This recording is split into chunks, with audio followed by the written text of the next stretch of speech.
Hello, I'm a Nostalgia Critic. I remembered so you don't have to. Poor M. Night Shyamalan. And I mean that. Here's a guy who peaked far too early, was built up as one of the great directors after only doing a few films, and obviously had way too many ideas that weren't thought out enough and kept getting greenlighted. However, as M. Night Shyamalan likes to say, "It's like it was meant to be." But everyone has the same question. When did the slippery slope of assness begin? Some say it was with The Village. Others say it was with The Happening. But for me, I think it all goes back to the invasion of the plot holes, Signs.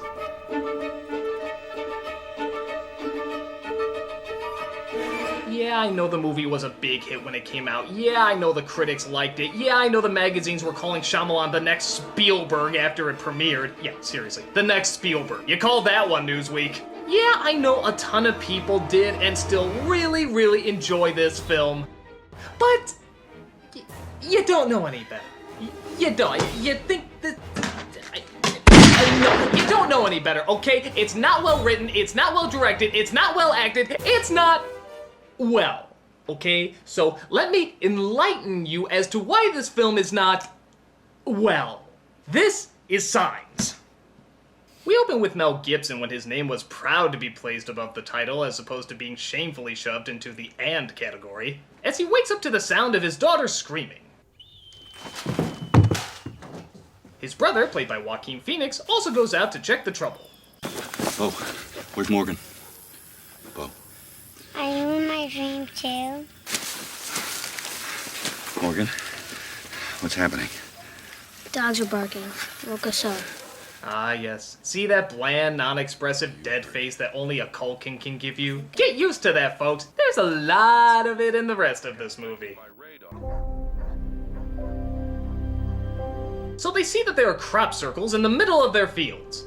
Wait, why did that warrant the little girl going, "Ah!" Does stomped corn really frighten her that much? And okay, directing 101, it usually helps if you tell us the name of the place before you give us 5 minutes of a scene. It's like an alien suddenly saying... Oh, God!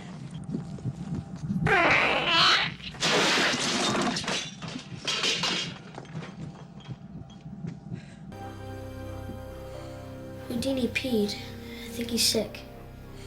Why don't you take him outside? I'll call Dr. Crawford. He doesn't treat animals. And he'll know what to do. Yeah, come on, dog anatomy's pretty close to human anatomy, right? Oh, that was quick, Caroline. I only called you folks 2 hours ago. Old Mrs. Kindleman twisted her ankle, as she puts it, diving for her life when a bunch of school kids rode down the sidewalk on skateboards. She went down to Thornton's store this morning and started spitting on the new skateboards. Spitting! By the time I got there, Mrs. Kindleman had sprayed the whole damn place. Forgive me, what I'm doing is called Tarantinoing, where you talk about something that has nothing to do with the rest of the story, but is kind of funny and a little quirky. It was very avant-garde in its day and used to develop some strong character traits, but now it's just used as a cheap gimmick for pretentious screenwriters to draw a ton of attention to their writing style as opposed to serving the plot. By the way, I'm mostly pointless in this. I don't even draw my gun in this movie. Aliens attacking and I never draw my gun. That is ass shit. Meanwhile, his two kids find that their dog is acting a little funny. Houdini? Bo, don't run. What's wrong, boy? Stop it, Houdini. Careful, dog. You might get that Culkin to slightly open his eyes a little. Don't even get me started on the possibilities of emoting! Some animals around the county have been acting funny. And some of them violent. What is it, a virus? I don't think so, Father. Caroline? Please stop calling me father. What's wrong? I don't hear my children. I think you missed a line. Ah, here we go. Mel Gibson turns as if something is wrong. As he says the line, "I think something is wrong," which gives the cop reason to ask, "What's wrong?" Seriously, directing 101. Fell on me. He wanted to kill Bo. So, wait a minute. A crop circle gets the girl going, ah! But when a dog tries to attack her, she sits calmly with her legs folded? And for that matter, Gibson caught the absence of his kids whispering in the distance, yet the stabbing of a violent animal somehow didn't catch his ear? He can pick up, but he can't pick up. Talk about selective hearing! Oh, well, maybe it's the fact that there's so much goddamn low-level whispering in this movie that the actual absence of it seems legitimately startling. Looks like it was meant to be.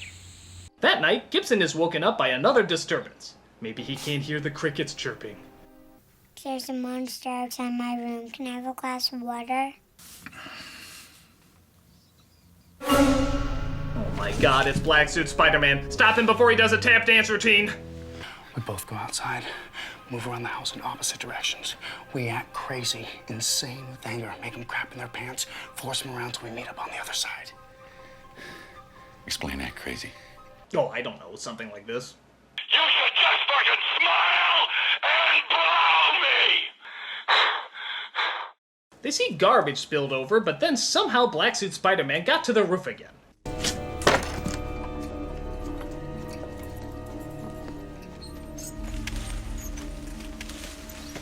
Yeah, so, Alien report! Stepped on roof and swung on swing. Very confusing mission accomplished. We'll now go to Arkansas to put toast in toaster and slide down slide.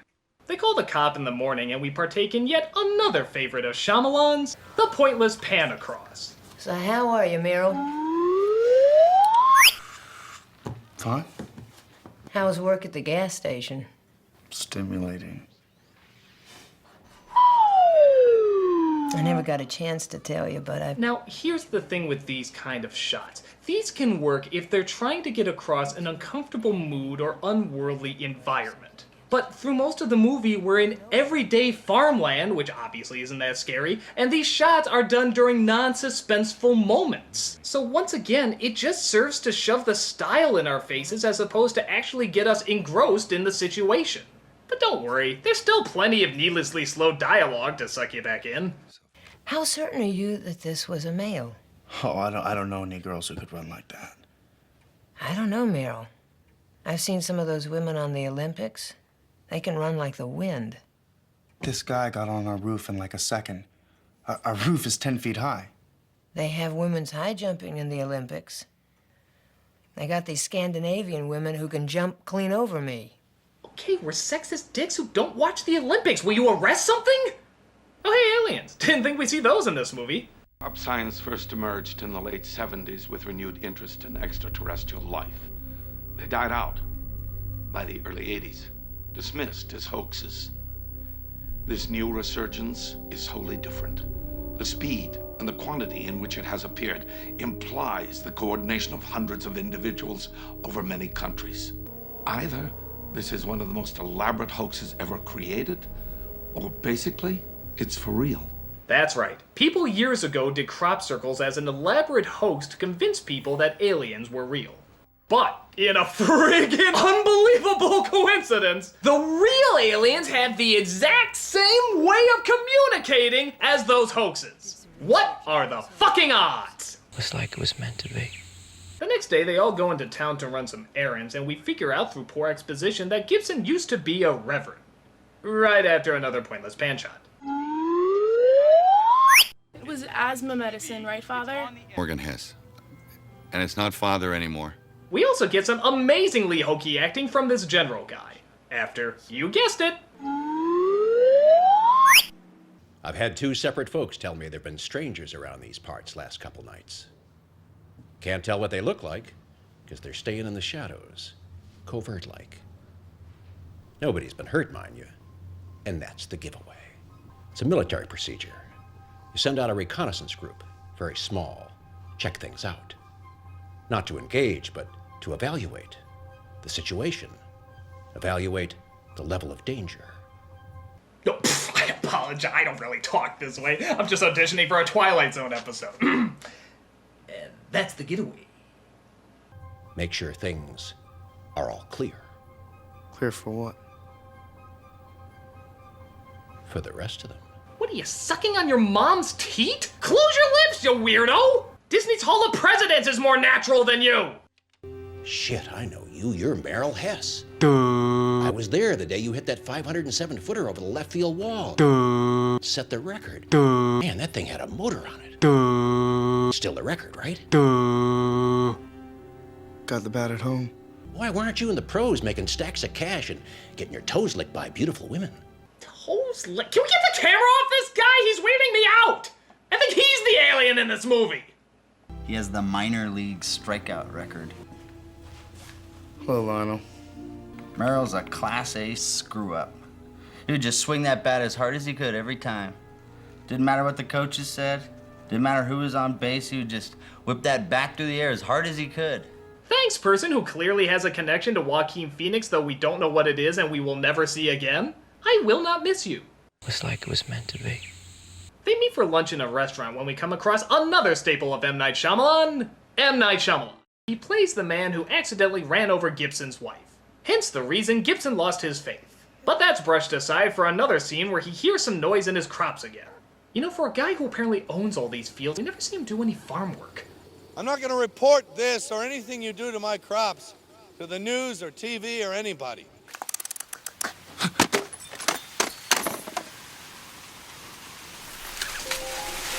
Oh my god, he's being invaded by Kermit the Frog. I understand you haven't subscribed to the Muppet YouTube channel yet. Don't make me shove the Rainbow Connection up your ass. It's not easy being dead. Why, Dad, you look so dramatic. I never see you like this. Let's turn on the TV. They decide to finally turn on the TV and see that the aliens are indeed landing. Or just hovering around in the skies for a bit. Why nobody approaches them or takes them down is anybody's guess. My ballet recital. Listen, Bo.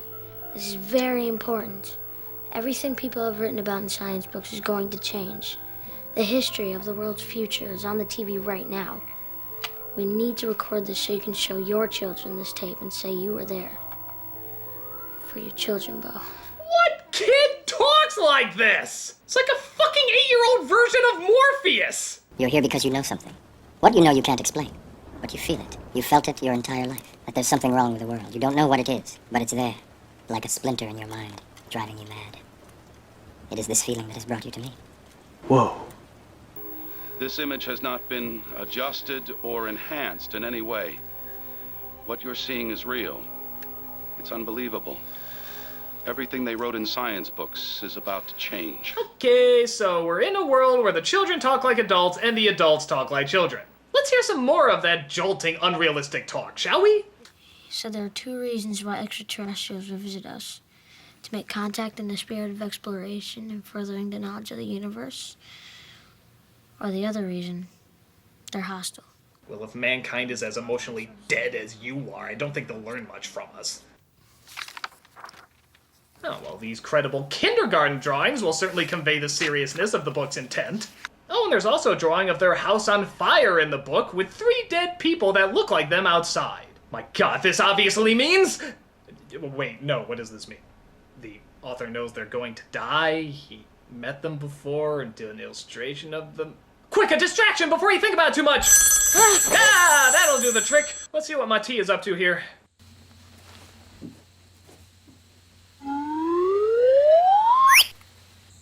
I've never fallen asleep driving before. It had to be at that right moment. That 10-15 seconds when I passed her walking. It was like it was meant to be.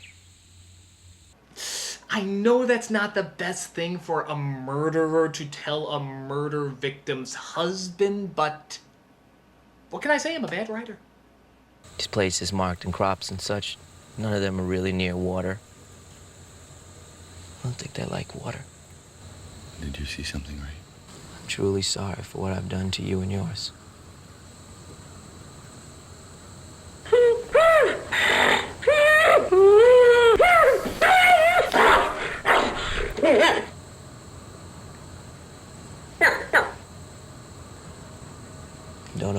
pantry, Father. I found one of them in there and locked him in. Okay, let's try this conversation again. You start with, "Holy shit, I got an alien in my house! Call the cops! Call the FBI! Call the news! The world deserves to know!" Then you move on to, "Oh, by the way, I'm sorry I hit your wife like I was playing a game of Crazy Taxi." This would be closer to a typical human reaction. Something Shyamalan, like the aliens, knows very little about. Hello? Gibson goes in to try and sneak a peek, but these giant aliens somehow slip their teeny tiny hands through the bottom of a door and try to attack him. Go with God, motherfucker. And a good manicurist. Rather than call the police, because, fuck, that's what anyone not in a Shyamalan film would do, he goes home and sees everybody continues to watch TV. This video was taken yesterday afternoon at his son's 7th birthday in the city of Passo Fundo, Brazil. All initial opinions are this is genuine. What you're about to see may disturb you. Oh boy, there's a lot of build-up for this. I can't wait to see the incredibly scary and, of course, original design of this thing. Oh! Oh! Oh my god! It looks like every other alien I've ever seen in every other movie! Oh! Oh! Oh! Oh! I'm changing the channel! Oh! Oh! Oh! Oh! Ground forces have been assembled in countries throughout the globe. Hundreds of thousands have flocked to temples, synagogues, and churches. God be with us all. Well, good job to the newscasters for not spreading panic or alarm. When have you ever heard a newscaster talk like this? What kind of overly emotional, fear-driven news corporation acts like that? You knew that was coming. So the family decides to hold down the fort, you know, stay in the area where they absolutely know the aliens are, and try to defend themselves. We're going to board up every window in this house. How do we know boards will do anything? Because they seem to have trouble with pantry doors. Really, Shyamalan, did you read that line out loud? Did you ever read that line out loud? You couldn't have. You clearly couldn't have. I mean, you just stated that these technologically advanced aliens, these creatures that we are supposed to be afraid of, cannot get through pantry doors. They can build spacecraft that can jump millions of miles across space, but they seem to have trouble with pantry doors. They can take these exact same spacecrafts and turn them invisible so that nobody else can find them years above our technology, but they seem to have trouble with pantry doors. They're gonna take over our planet, but they seem to have trouble with pantry doors. They're going to wipe out all of mankind, but they seem to have trouble with pantry doors. You can't be this stupid! You can't! I mean, you literally just stated out loud why this movie can't work! I mean, what are you, a moron? I hate to borrow from a subpar comedy, but take it, Scary Movie 3! They mastered space flight, but they can't get through a wooden door? You see what you did there, movie? You see what you did? You just made Charlie Sheen right about something! You did that, movie! You did it! That's how bad you've gotten! This advanced technologically holy shit fuck race of aliens stopped, come to a halt by a fucking pantry?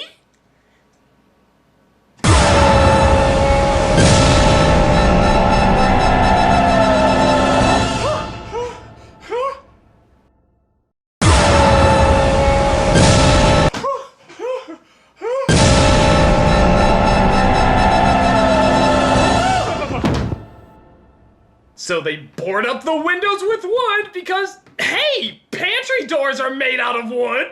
It seems to be their Achilles heel. And as you'd expect, the aliens cannot fucking get past it. Seriously, I'd give anything to see what these aliens are saying when they actually do start their attack.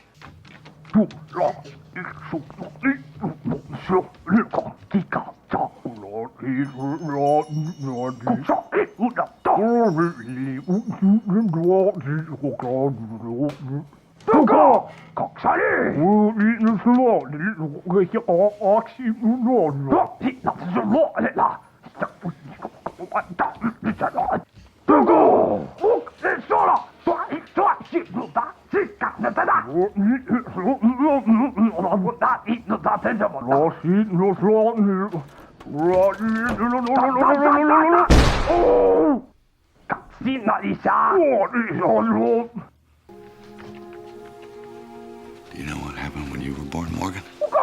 You came out, and your mama kept bleeding. So the doctors rushed you out of the room before I even had time to see you. They're on the roof. While they were fixing her up, all she kept asking about was you. They're in the house. I wanted your mama to see you first. Because she had dreamed about you her whole life. And she got feeling better. They brought you in. And they placed you in her arms. And she looked at you. And you looked at her. And you just stared at each other for the longest time. And then she said real soft, "Hello, Morgan. I'm your mama. You look just how I dreamed." Oh boy. So they hide in the basement, but thank God, another door is there to protect them. But one of them gets the bright idea to try and grab the kid from the window, which causes him to have an asthma attack. But luckily, the father is there and manages to calm him down. After spending the night down there, yeah, they never figured out how to get through the door. They hear on the radio that apparently the aliens were defeated. And here's a big shock. They were defeated very quickly. No, their tactical maneuvers were so flawless. As long as you just don't put any doors in their way, they're practically invincible. I'll bring the TV in here. But what do you know? One bullet left.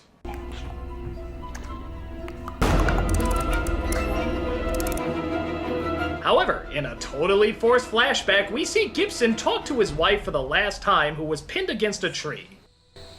Just taking a walk before dinner. You love walks. Thanks for reminding her that. Tell Harmon to play games. You love playing. It's okay to be silly. I will. You love silly. And tell Graham. Tell him to see. You love seeing. And tell Meryl to swing away. Tell Tawny Tim I won't be coming home this Christmas. Yes, at the time it didn't make sense, but now Gibson knows that the term swing away was, I swear to God I'm not kidding here, God's way of telling Gibson in the future that Joaquin Phoenix is supposed to swing his bat to defeat the alien. Meryl, swing away. Of course! Who would have possibly put together that the best way to defeat this thing was to beat the shit out of it? Nobody could have come to that conclusion. Well, obviously God had to kill a reverend's wife in order for somebody to figure that out. It just makes perfect sense. Oh, and you wanna know what the big twist was in this one? Apparently the only thing that can kill the aliens is water. Yeah, it's like acid to them. One drop hurts them like crazy. Probably should have thought that through before attacking a planet mostly covered in water! My God, we were afraid of these things? They have three major, easily accessible weaknesses: water, wood, and blunt instruments. Hell, if God really wanted to get his message across, he would have had his dying wife say, "Hey, this is gonna sound a little crazy, but if aliens attack, go get a lake house." He'd think she was crazy like he already did before. But hey, when aliens attack, that boat home is suddenly looking pretty affordable, isn't it? I'm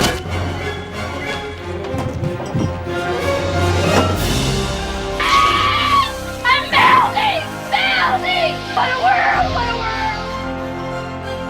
Unfortunately, the alien sprayed the kid with poison gas, but luckily his lungs were closed due to the asthma, so he's okay. Did someone save me?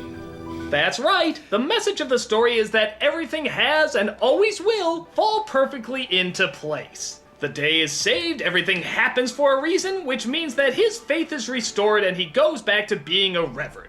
Gotta hand it to you, God, you do work in mysterious ways. For in the grand plan, he took Gibson's faith away just so he could give it right back to him. So in reality, nothing has changed at all. Oh, except that there's a dead wife in the mix. But still, thank you, God. Thank you for killing my beloved, just so everything could go back to exactly the way it was before. Again, minus the loving, supporting wife that you so cruelly took away from me. But hey, I'm sure that was all part of your plan to keep things exactly the way they were, minus the loving, supportive wife that you took away from me. But I know in your plan you wanted everything to go this way, which is exactly how it was before. Again, minus the loving, supportive wife that you took away from me. But I know that you... God's fucked up! He plans ahead about as much as these dumbass aliens do! Or, let's be honest here, M. Night Shyamalan does! I'm sorry, but this movie's horrible! I never got why so many people liked it. It's overly dramatic, annoyingly slow, has a real ego when it comes to its own style, and of course, any sense of logic is totally ignored. There's millions of other twists you could have done to this movie. Like, how about the aliens were trying to help people, like bring them a cure or something? Or maybe there were no aliens, it was all an elaborate hoax. That would have been unexpected. Or, hell, maybe none of this was going on and Gibson and Phoenix were just goddamn nuts. Hell, maybe the TV was never even on. I don't know, just anything is better than... I don't think they like water. And it turns out they don't like water! Hell, you just said your twist in the first half of the movie! I don't even know if that makes it a twist! You know what's really scary about this movie? That so many goddamn people enjoyed it and Shyamalan is still getting work because of it! I'm the Nostalgia Critic, I remember... Excuse me, I got some aliens at my door.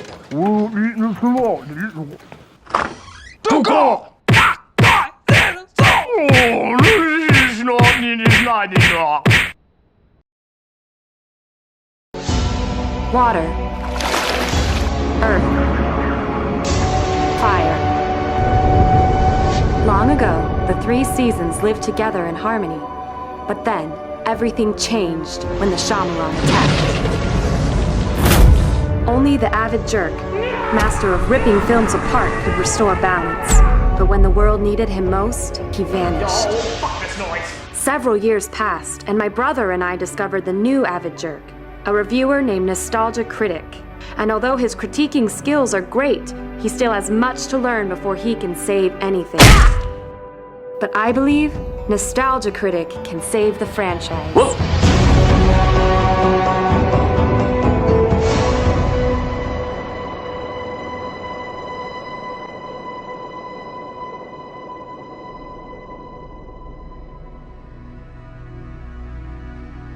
Concentrate Critic, absorb every episode of Avatar: The Last Airbender to review the movie.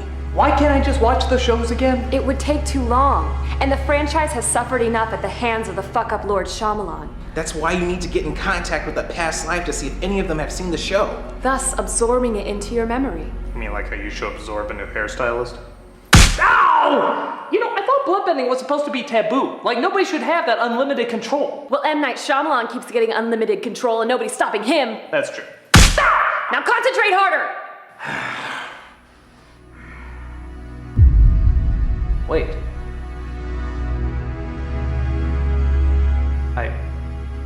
I think I'm getting it. Yeah. I think I'm getting visions from another life.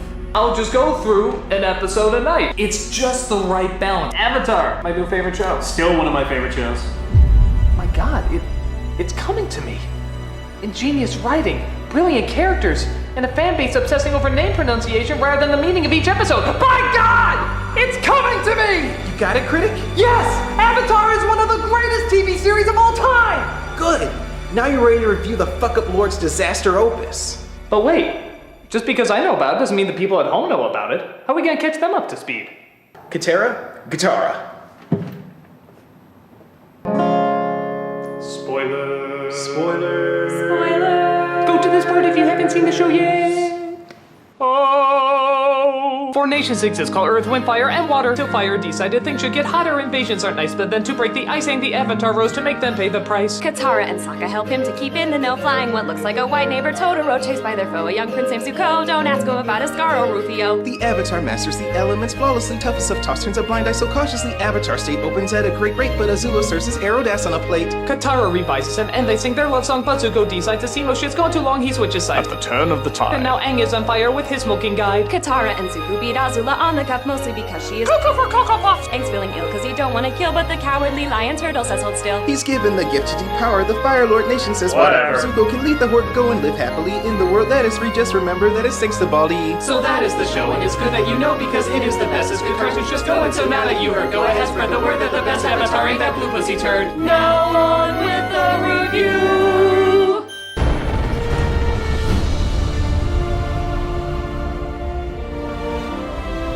So judging by the beginning, the film actually looks pretty promising, reenacting the visuals to the show's intro rather flawlessly. Even the text scroll isn't really that bad. Though how is it a season with 20 episodes can get their backstory out faster than an hour-and-a-half movie can?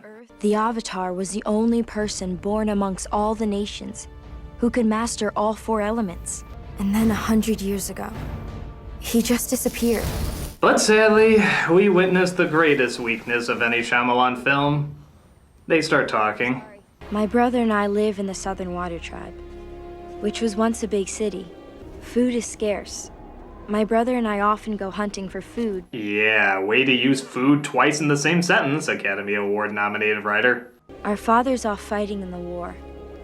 My mother was taken prisoner and killed when I was young. This bore bending you're witnessing is being performed by siblings of the Water Tribe named Katara and Sokka. And yes, the climate is looking much whiter than usual, and I don't think taking away the snow is gonna fix that any. This is curious, as in the show, Katara and Sokka definitely seem to have an Inuit design. And that makes sense, their upbringing is very similar to Eskimo culture. Strangely enough, the rest of the village seems to have this down, but with these two, I think Kathy Bates from North was a more convincing fake Eskimo. But I'm not here to judge the color of their skin, only the quality of their acting. And I'm sure if these two acted so well that they just seem perfect for the part, like nobody else could do it better, maybe we can overlook the color difference and see past all that. I watched what side of the fin tracks are more indented. That shows you which direction they're going. I saw how long the drag skids are. That shows you how fast. What would you do if They both succumb to the dreaded Hayden Christensen syndrome. No one is taking anybody away. Please wait here. What could he do? Aren't there spirits here? They were looking for someone with the same markings. Stop it! Your monotone can break glass! Are you the Avatar Ong? But they come across something while hunting. There's something under there. It's a good movie trying to get out. Kill it! They discover a boy named Aang frozen in an iceberg, along with his Where the Wild Things Are mascot, and take him back to the village. So, is this kid's acting just as bad as the other two? Does Shyamalan like awkward shots where people look directly into the camera? How'd you get all the way out here? I ran away from home. We got in a storm. It wasn't very smart. I was just upset. Thanks for saving me. Lucky. I probably should get home. You're not still upset? Not as much as I was. Okay, seriously. Am I watching a school play? This all seems like a school play. I mean, I know they're kids, I shouldn't be so harsh, but did anybody give these little pipsqueaks some direction? Maybe Sokka, the funny and inventive wisecracker who always has a ton of funny lines in the show, can lighten up the mood. What would you do if they tried taking me away? I'd kill them all. They prey on the weakest towns and villages. That's so Sokka.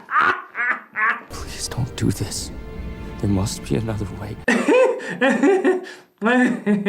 Fire Nation is following us. If we make a wrong move, they'll catch him. I'm sorry, did they confuse funny and inventive with constipatedly angry all the time? He's the biggest stick in the mud the movie has to offer. And that's saying a lot. There's a lot of sticks in the mud in this movie. They're on a ship. We'd need a miracle to catch them. I know you think everything's going to work out, but I don't. Oh, Jesus, boy, lighten up! You look like you're gonna shit out a soap opera every time you're on screen. Can't be a coincidence that we break him out of the ice, light shoots into the sky, and then fire shoot with their machines. But things heat up. when the evil and sinister Fire Nation arrives. Oh, we blow, we blow. Oh, we blow, we blow. This is Prince Zuko, a firebender who is looking to capture the Avatar so he can be unbanished and get his honor back from his father the king. In the show, the father burned almost half of his face off. Here, I think he forgot to put sunblock under his eye or something. I'm taking you to my ship. If you don't come, I'll burn down this village. I'll go with you. Another interesting note, in the movie, the Fire Nation seems very Indian or Middle Eastern. Another curious choice, as the show had a much heavier lean towards Japanese. In fact, their skin was lighter than our main heroes. And here, it kinda seems perplexingly reversed. I don't want to make an unnecessary racism argument, especially seeing how an Indian man directed this, but I will let out a very concerned and very troubled, huh? But hey, if you can't see the obvious similarities between the movie's designs and the show's designs, clearly you haven't drank enough cactus juice. I mean, God, can you guys imagine constantly misrepresenting characters by constantly getting their skin colors wrong? Shameful. Unforgivable. Atrocious. So Zuko comes and takes Aang away. Thus, Sokka and Katara decide they have to go after him. Why? Well, again in the show, it's because they formed a strong, unbreakable friendship with him. They spent time getting to know him, warmed up to his offbeat personality, and found they couldn't let an innocent that they've gotten to know so well be tortured by the Fire Nation. But hell with that bullshit. Let's make it more like that stray turtle you found on the curb of the road. We found that boy. He's our responsibility. We should fight. I promise I'll feed him and take him on walks. But their grandmother reveals that Aang is in fact the Avatar, the only one who can master all 4 elements and communicate with the spirit world. Aren't there spirits here? Yes, there are some spirits that live hidden among us. Sure, they're watching us with great sadness. Or maybe that's the audience. Either way, great sadness. Zuko and his uncle Iroh give Aang a test and see that all the elements gravitate towards him. Even though this never happens anywhere else in the movie, but screw it. We have a hastily rushed escape scene to film, which in the series demonstrates quite clearly how the firebenders do everything in their power to stop them. But here, they just kind of blankly stare at them getting away. But if blank stares could kill, they still probably get away. Oh, and you ever wonder how he was frozen in that iceberg to begin with? Well, once again, the original ingeniously tied in both backstories of Zuko and Aang together and show that upon his discovery of being Avatar, he couldn't take the pressure and ran away, being pushed to the brink of despair and froze himself before drowning in the storm. Many consider this to be the best episode, seeing how it shows the similarities between our hero and our villain. Good thing it's just a sentence and a half explanation here. The person talking about doesn't even show up on screen. He told us how he left there in a storm on Appa and got forced into the ocean where they almost drowned. Aang airbended a sphere around them and he couldn't remember anything after that. But hey, that's just one of the minor major plot devices that probably should have been explored more. Missing also is Suki, Jet, the pirates, Boomy, the fortune teller, the warriors of Kyoshi, Sokka's sense of humor, Katara's strength and motherly wisdom, and any form of fun and enjoyability that the show was so good at balancing out. But it's okay, because we have that guy from The Daily Show.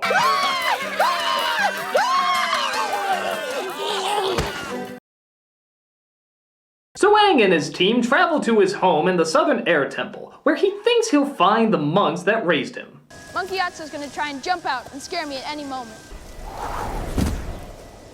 He's kinda like my father. Is it okay if you tell me your name? The monks named me Aang.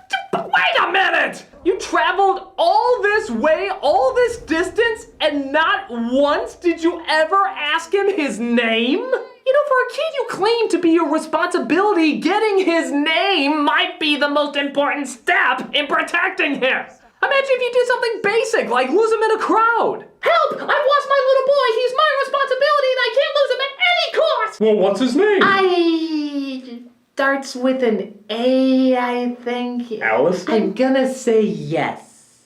And by the way, just a fun little tidbit, they do pronounce the names different from the show as well. My name is Aang. I'm Aang. Sokka! My name is Iroh. General Iroh. To harp on this would be too hypocritical, but luckily the film gives me so much more that I can harp on. Like this one. After disguising Aang as a Jawa, they come across a boy named Haru. infinitely younger in this version, who is chased for bending stones at Fire Nation soldiers. That child is being arrested. For what? He was bending tiny stones at us from behind a tree. He dared to kill a king's dare. So they place him all in a prison of earthbenders where... Oh, God. Wait the fuck! This is the prison for earthbenders! I'm sorry, I'm really sorry. I know it gets really annoying every single time I say in the show because it's an adaptation. Adaptation, you gotta make changes. I understand that. I really understand that, but it's gotta be changes that make sense, guys! So, in the show, the prison is on a metal ship where no earthbending is possible, and thus it breaks their spirit because they can't get away. They are powerless to stop them. Here, they're fucking surrounded by that stuff! Aang makes a big speech about rising up and fighting back, where in the show it's justified, and Katara, but still justified because there's a big risk. They have something to lose. Here, it's like saying walk through a revolving door. There's nothing to be lost. It's like having an ice cream bender at Baskin Robbins and saying, how the hell am I gonna— You're an ice cream bender! Use your fucking mind! It's time for you to stop doing this! Sure enough, they do start fighting back, and it's about time. I want to see some badass earthbending effects brought to life by some state-of-the-art effects.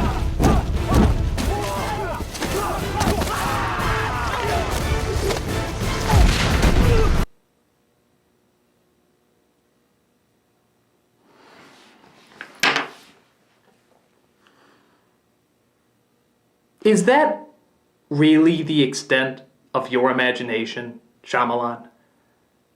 Is that really the wide range of possibilities that you could pull off with this scenario? Earthbending. Earthbending. Taking the elements of Earth, the fucking planet, and bending it to your will.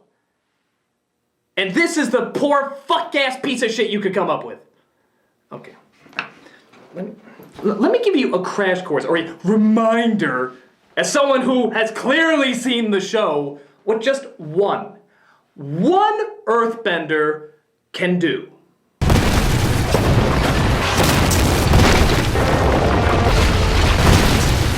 One. That was all one earthbender in every single one of those scenes. Now, let's see what 1, 2, 3, 4, 5, 5 of your shitty-ass earthbenders from your piece of fuck film could accomplish. I'm a little teapot, short and stout. Don't worry, guys, I'll get him. Take that. Now, just as a friendly reminder, this is what 5 guys could do in that other show you claim to be such a big fan of.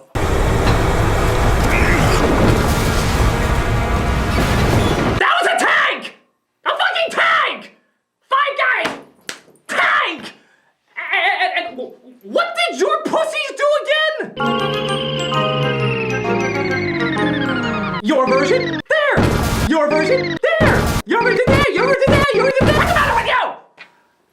Have you no passion for possibility? Have you no understanding this barrel of Miyazaki that you could unleash with this creativity? I mean, what is your major malfunction, you sucker of talent and good? What is going on in your head? Please, contact me. Let me know. Let me know what the flying fuck has caused you to become so uninspired when this stuff has practically gift-wrapped it for you and just said, make me incredible. Make me incredible. Please, get in contact with me. Get in Critic, you have to bring balance back faster. What? Why? Turn on the TV. And now a message from Shyamalan. Greetings, I am Shyamalan. I know many of you were disappointed by my theatrical addition to the Avatar franchise. Well, I'm here to tell you that my power to destroy great art has grown even stronger. For you see, I have discovered how to take any performer's acting ability away. Bluffing. No director is that bad or powerful. And for those who don't think I'm that bad or powerful, just look at what I did to Mark Wahlberg in The Happening. What? No! Toxin? Talking to a plastic plane. Ah! But that's a critically acclaimed actor! He's mastered the art of talent bending. I plan to use this power to destroy the Avatar franchise once and for all. How, you may ask? I plan on doing a Legend of Korra movie. But that's a fresh start, a chance to get a new audience! Rest assured, the franchise will be destroyed forever once the Legend of Korra has been Shyamalanized. And for a certain avid jerk who might be listening, I have only this to say. Stand down. No critic has ever been able to stop me before. If you do not, I will suck out what little talent you had to begin with. That is all. Well, Critic, it seems that all hope of the franchise rests with you. Critic?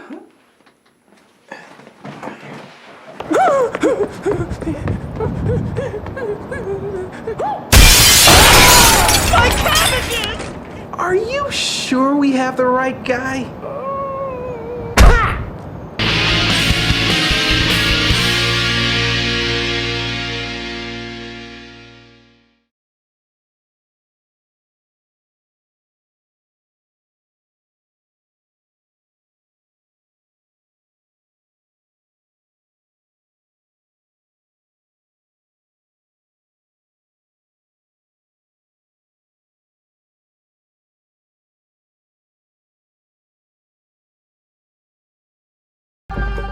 So they're given some bending scrolls by Master Mickey Mouse, but Aang explains that he can't bend all 4 elements.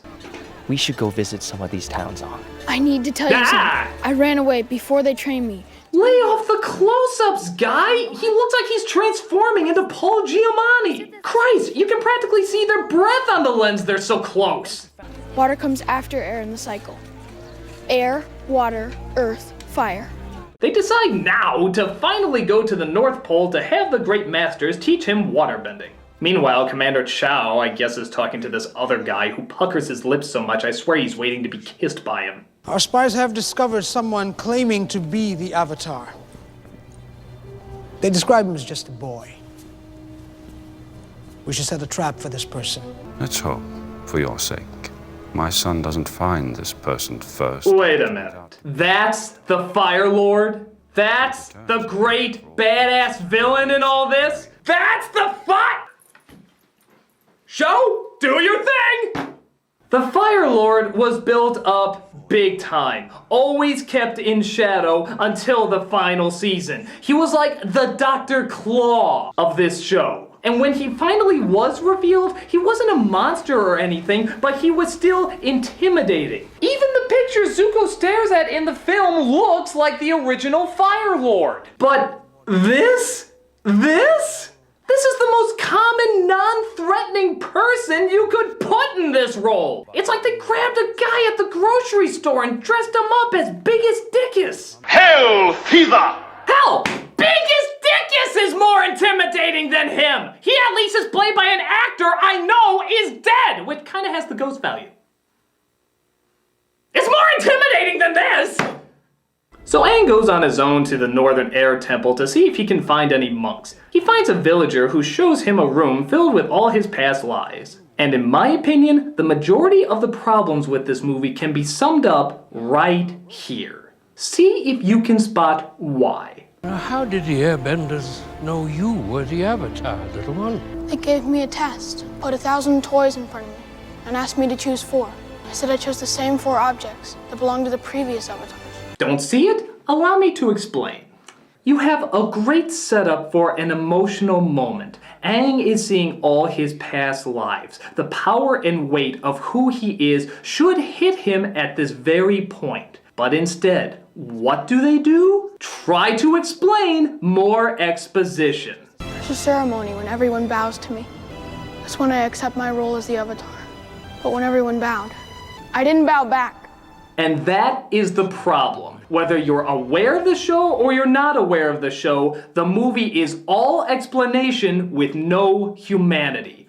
Why do you think they waited 20 minutes of the film to ask him his name? Because that's not what was most important to Shyamalan. The identity? Who gives a shit? It can't be nearly as important as explaining. As you know, I conducted a raid on the Great Library, which most said didn't even exist. And explaining. There are really powerful benders in the Northern Water Tribe. My dad told me about it before he left. And explaining. It has been confirmed that he's traveling north. It is my strong belief that he is traveling to the Northern Water Tribe. And explaining. If we keep them to the courtyard in the marketplace till night falls, I don't fucking care! And you know why? Because I never once heard anyone in this movie say, I feel this, or I like this, or I wonder this. There are no emotions being addressed. Traditional storytelling is setting up a character, sending them on their journey, and learning more about them through their journey. Last Airbender is just chess piece storytelling. Character goes here, character goes there, character says this, pawn to king 4.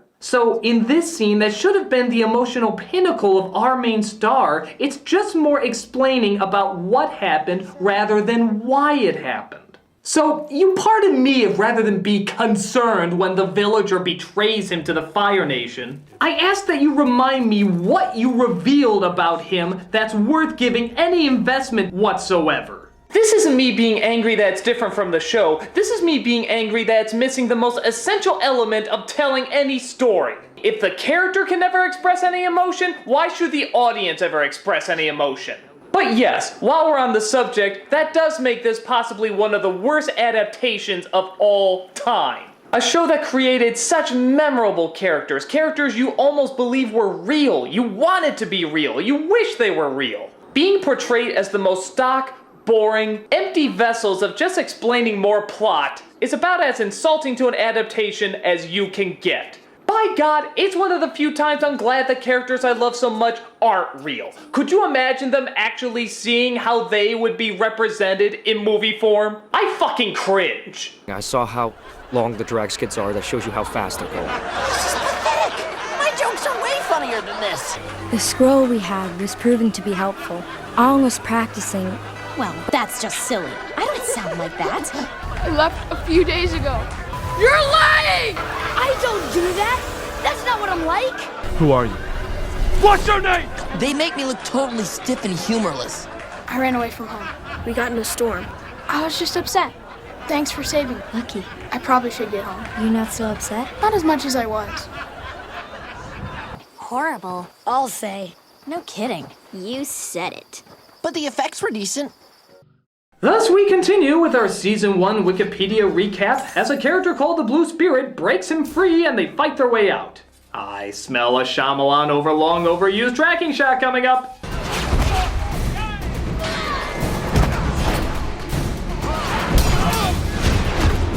Okay, guy, tracking shots are fine, but when you use them for every other fight scene, it not only gets old, but it slows the action down. It's obvious the actors have to wait for the camera to get into place, thus taking a fight sequence that could be really quick and impressive and instead have half of it be them just standing around doing nothing. That's why we have editing, you dumbass jerk!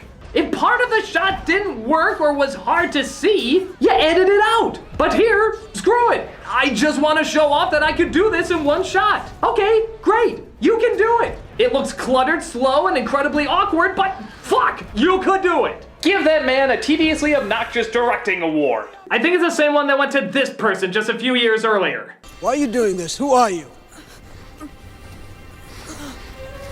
Open the gates! So the Blue Spirit gets him out and is revealed to be Zuko. There's two reasons this curious scene was left in the movie rather than just having it cut out. One is that Chow and Zuko are in a race to bring the Avatar to the Fire Lord, meaning one of them can cement their position forever. And the other reason, of course, being just so Shyamalan can shout, "What a twist!" Ah, you knew that was coming.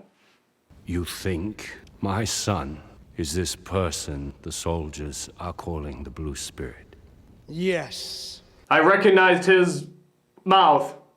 Actually, to the film's very little credit, Chow, Zuko, and Iroh are probably the only decent actors in this film. They perform their parts well and probably have the closest thing to emotional moments this film could muster. That is, before it's cut off needlessly for more exposition. Now be sure to keep your uniform closed up to your neck.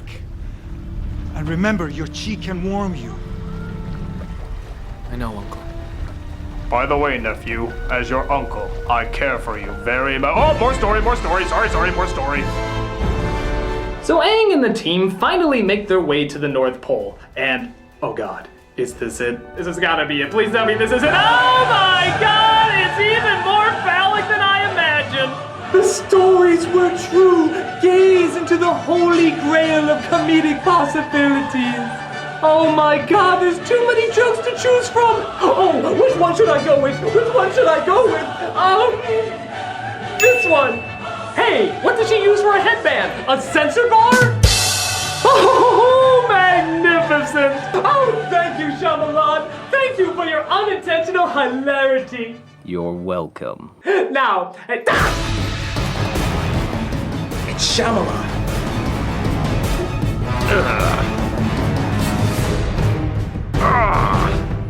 My blood bending should be working. It's no use. He cares nothing for the logic of this realm, so he barely follows it. Quick, critic, finish the review so you can restore balance. Okay. So in the show, Sokka and the princess of the Northern Water Tribe form a very powerful friendship, eventually resulting in a romance that would ultimately end in tragedy.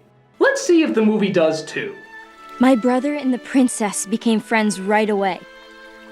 And that's all you need! Yes, all the emotions and character developed can just be summed up in that one sentence. God, Shyamalan's writing knows how to cut the fat of all that pesky caring. God, why do we listen to all that pesky talk in Hamlet when it could have been summed up with...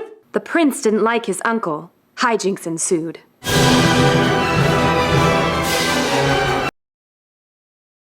Oh, I take it back. They do have one conversation, but thankfully, it's not used to develop character or form a strong bond. It's for, you guessed it, more explaining. When I was born, I was not awake. My mother and father could not get me to make a sound or move. So they prayed for days to the moon spirit. Please, no more explaining! She'll say, "Why is your hair white, young lady? You look very odd." I don't know. Why are you so white? So both Aang and Katara master their waterbending from Bill Connolly Theoden, and as you can see, there's no stopping their incredible abilities now. Look at all that water fly. Nobody dare cross the phenomenal power that these two... Okay, here's another problem with the movie. The bending takes forever. The original keeps the action quick and exciting, as, well, action should be. Maybe 2 moves could do something impressive, but here, I could heat up a hot pocket before these guys do anything exciting. If the opening was being honest, here's how it should really go. Water. Water. Water! Water But with the Fire Nation getting ready to attack and the Water Tribe ready to defend themselves, with a call that lures them into a false sense of hilarity, Aang tries to figure out a way to fight them off without killing anybody, as it's not the monk's way. Is there a spiritual place where I can meditate? There is a very spiritual place. So he comes across the moon spirit, who's disguised as a fish. Yeah, that wasn't the best explained in the show either, but Aang meditates to figure out an answer. I have to get back. I'll take you. I'll stay with him. Katara doesn't seem like the best person to look after him. I mean, don't get me wrong, in the other version, it made sense. She had a kind, mature heart, but also the focus and strength to kick some ass in several awesome scenes. Nobody in their right mind would dare cross her. But in the movie, she pushed a guy.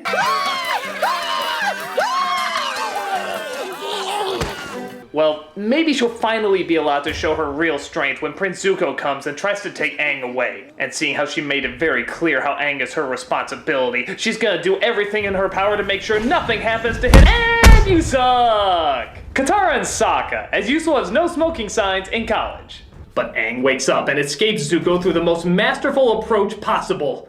Reenacting a Tom and Jerry routine.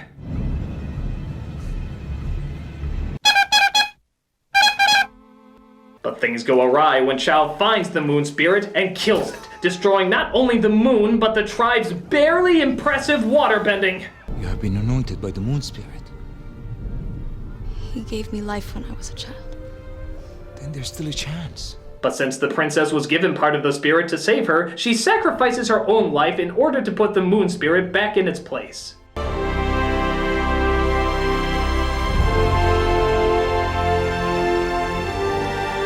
I can hardly explain what I'm seeing, John, but the moon just came back. This results in Chow getting axed, Slumdog Millionaire returning to his uncle, Aang raising the waves to scare the rest of the army off. By the way, for someone who can't kill, I don't think these guys made it out okay. And a to be continued that thank Jesus will never be continued. Now you must stop the Avatar from mastering earth and fire. You must give us the time to get to that day. Do you accept this unspeakably important task I'm putting in your hands? I do, Father. Yes, I am sure she'll join the Super Mario Brothers, Skeletor, Buckaroo Banzai, The Golden Compass, and M. Bison's Hand in that incredible sure-to-happen sequel! What a piece of shit. It's not working! The review isn't hurting him! Don't you have anything else? Not really, no! I can't hold it much longer! Well, do something! Yeah, shit.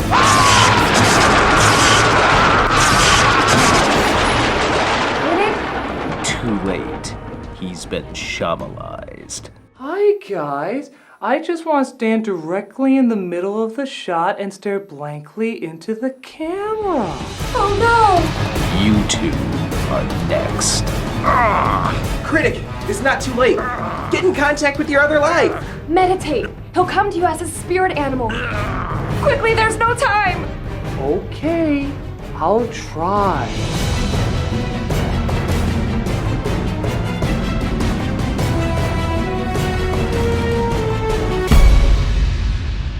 He'll come to you as a spirit animal. Spirit animal. Spirit animal. Spirit animal. Oh, bullshit! This is my spirit animal? God, why did I write this world so convoluted? Okay, whatever. Hi, what do you want? I need to know how to defeat the Shyamalan. I don't know. What do you mean you don't know? I don't know! Avatar was weeks ago. I'm reviewing Legend of Korra now. Really? How's that? That's okay, but it's no Avatar. I guess we get down to it, there can really only be one Avatar. Wait a minute. I got it! I know how to restore balance to the franchise! Oh, thank you, Platypus Bunny! It's Doug, actually. Platypus Bunny, you saved the world. Doug Walker, that's the full name there. I'll always remember you, Platypus Bunny. God, why did I rate you so stupid?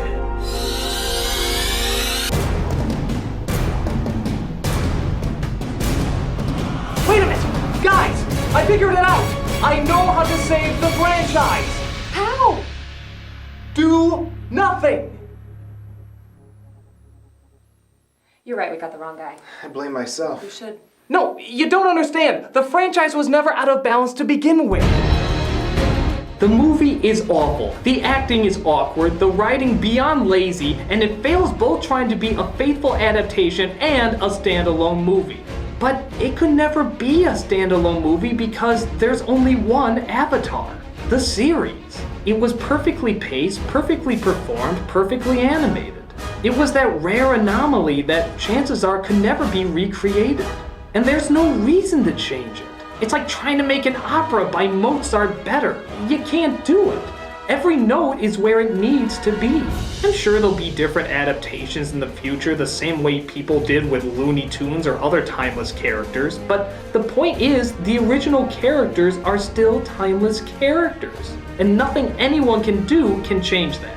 If anything, the bad adaptation makes us appreciate the original material even more. So you can do whatever you want to the franchise. Because no matter what, nothing can take away or make any better what's already perfect. Well, that's great, Critic, but... Yeah, still gonna do evil things. Oh, right. How would an Avatar series end this? Deus Ex Machina! Dang! Wait, are you Last Airbender Aang or Legend of Korra Aang? I don't care. Wait, I thought Aang wasn't allowed to kill. Whatever. Of course, I understand what he's saying. Don't get too offended at all the changes made as long as you still have the original to enjoy. Right? Sure. Well, maybe sometimes the best way to keep balance is to realize that balance is already being kept. Enjoy your incredibly awesome show and enjoy hating your incredibly awful movie. What is your thing?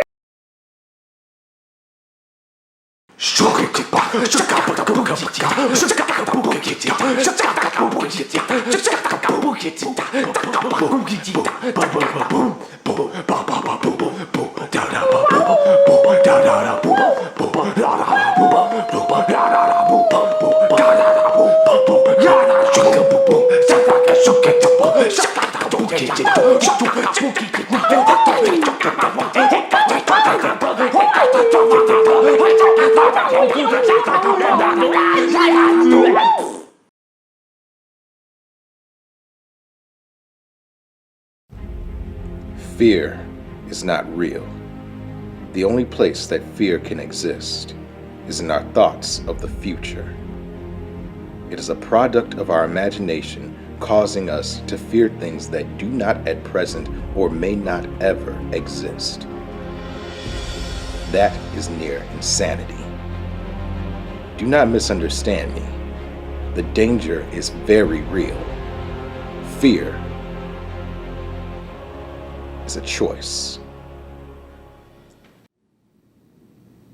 Well, Dad, can't I choose not to be in a Shyamalan movie? Denied! Now get your stupid spacesuit on, Jaden! Ooh, this is like being in Karate Kid with no karate in it. I heard that!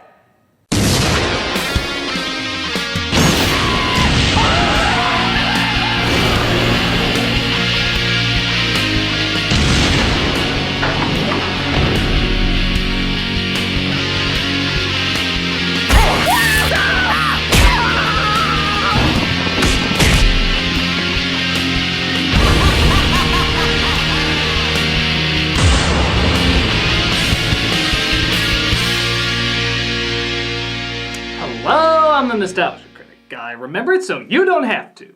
Today we take a look at... Oh,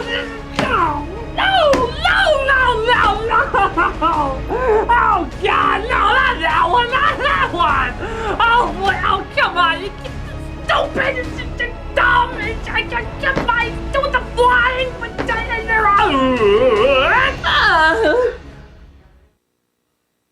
So let's take a look. Something important to keep in mind this time around is, unlike his other films, Shyamalan is not entirely to blame for this one. Will Smith's son Jaden was something of a rising star, so to cement his status, Will took it upon himself to write a story starring his son that would hopefully lead to a sci-fi franchise. There was just one problem. That sucked. That is correct. Oh, it sucked alright. It was reported that this film started out as #1 on opening day, but word spread so fast that it slipped down a slot the next day, and was so bad that it slipped down another slot the next. Yep, the film was so bad that the public felt a civic duty to alert as many people as quickly as possible about its horribleness. But like I said, even though the movie has Shyamalan's seal of horrendousness, you can't ignore the ego handjob that the Smith family is obviously giving itself. For example, get a load of Will's intro over Jaden's narration. I've heard stories of Earth, a paradise, until we destroyed it. The founding of the United Ranger Corps 1,000 years ago was a global military effort, an evacuation of Earth. Dude, what's with the accent? Was your mother Matthew McConaughey? The aliens released the Ursa. Oh yeah, quick side note, did we forget to mention there's aliens in this world? There's aliens in this world. Quite pointlessly, to be honest, as we never see or find out anything about them. Hell, we don't even know what they're called. They're just referred to as aliens.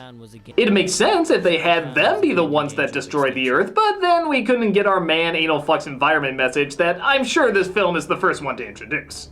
Technically blind, the Ursa sees humans based on the pheromones we secrete when frightened. They literally smell our fear. So the Ursa, wait a minute, they named the pets of the aliens but not the aliens themselves?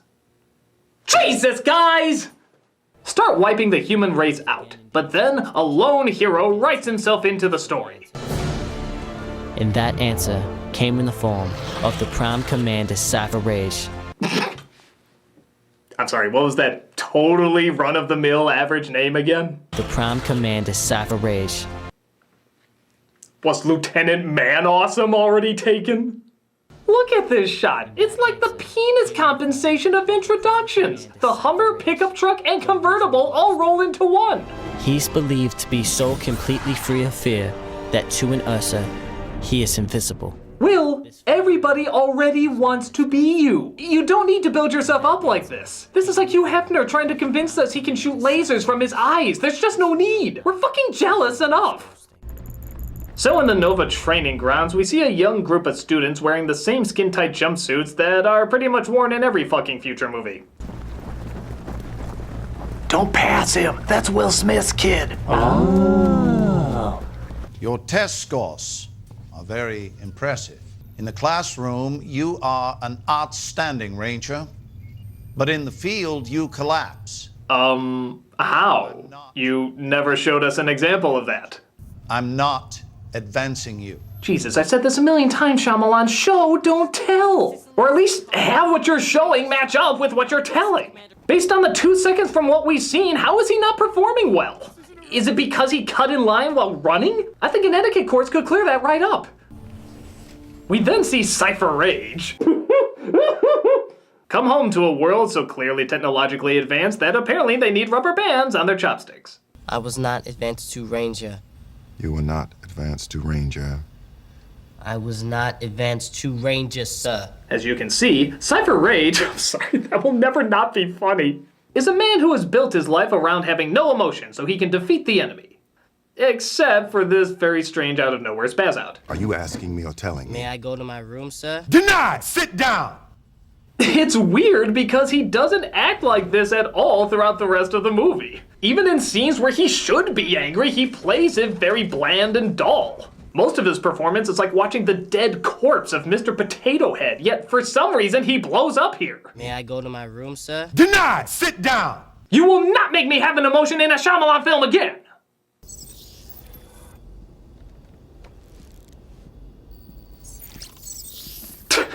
I just love how a random act of no reason or logic suddenly looks futuristic as long as it's a hologram. I mean, what is she doing? We have no idea. But it's all sciencey and shit, so I guess we're never supposed to question it. Hey Tamara, what you doing? I'm just pointlessly waving my hands in front of these shapes. Is it a game, or? No, just pointlessly waving my hands in front of these shapes. Oh. The future!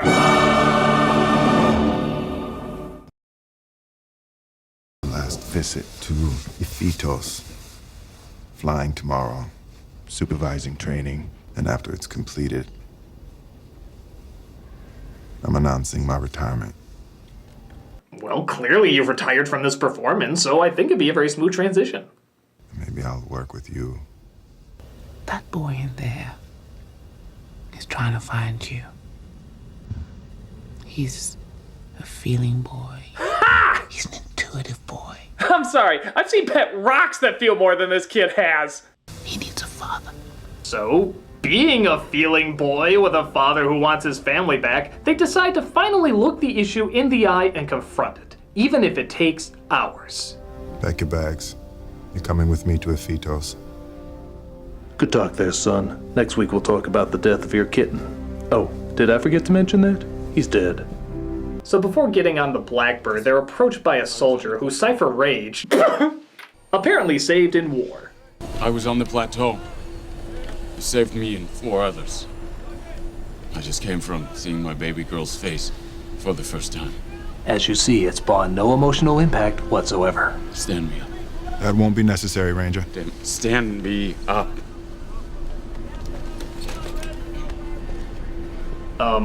Will?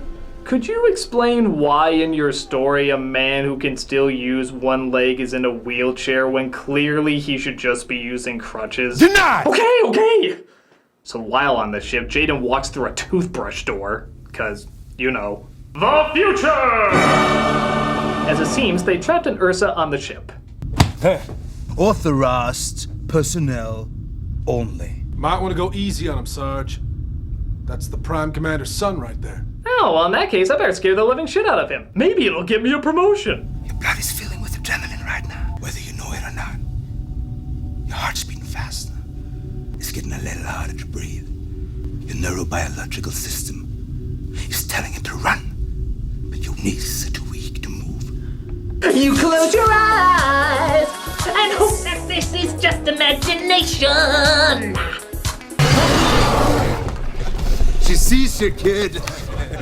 But Daddy senses a great disturbance in the doll. What's the last known position of the closest asteroid storm? 2,000 kilometers to starboard at +45 declination. I detected graviton vibrations in the hull. How?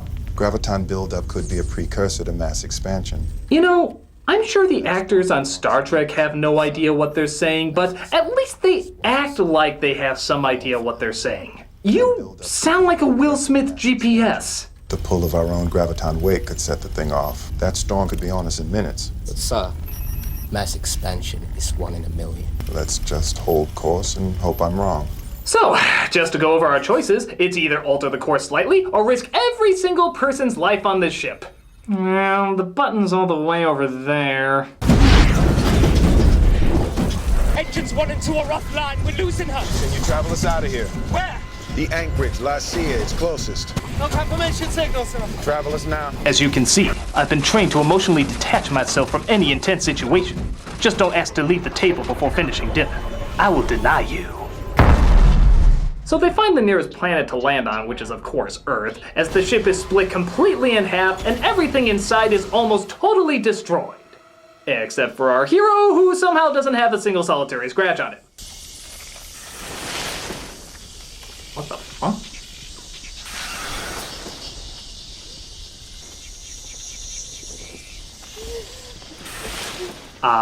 Let me translate this scene for those of you who don't speak Shyamalan. Notice my directing! Notice my directing! I know there's a character and story you're supposed to care about, but notice my directing! What the hell is that thing even supposed to do? Ziplock your child actors so they don't become even more spoiled? The future! Oh, don't worry, kid. Papa Smith won't leave anytime soon. Yeah, as he just happens to be the only other person who survived this crash. What a fucking coinky-dink. Confirm the Ursa's contained. The back of the ship is gone. Rangers, count off. Mastodon! Pterodactyl! Triceratops! With both his legs broken, he tells his son that he has to do Daddy a solid by traveling all the way across a shit ton of what the hell to set off the emergency beacon. Every single decision you make will be life or death. Everything on this planet has evolved to kill humans. With all that nasty wildlife out there, he gives his son the best firearms a futuristic soldier would have. Take my cutlass. Or a double-edged steak knife. Will? Again, I hate to keep bringing this up, but can you tell me why a future obviously filled with these high-tech laser guns has a kid-friendly version of a Klingon sword as the only weapon to fight against giant killer animals? Denied! Yeah, okay. Take a knee. Root yourself in this present moment now. So inspired by his father's strong words, nothing can stop this determined, motivated machine of bravery. Except the spider. Ew! What happened? I'm fine. Oh, yeah. This is gonna go great. But it doesn't take long for Jaden to find trouble. My suit's turned black. I like it, but I think it's something bad. Sorry, that line was so stupid, delayed reaction. What? I like it, but I think it's something bad. Who the fuck cares if you like it, kid? What are you, Coco Chanel? I think that might actually be the dumbest thing Shyamalan has ever written, and that's saying a lot. I like it, but I think it's something bad. Dipshit, fashion is not a priority here. Does Shyamalan think that most soldiers bring wardrobe appeal into their combat scenarios? Soldier, what is your status? The enemy has us outgunned and outnumbered, sir. What kind of garments are they wearing, soldier? Fashionably outdated VP cam boots, sir. Is there camouflage from the Ranger Joe catalog or the Roscoe catalog? Ranger Joe, sir. Don't they know that Ranger Joe is sold last season?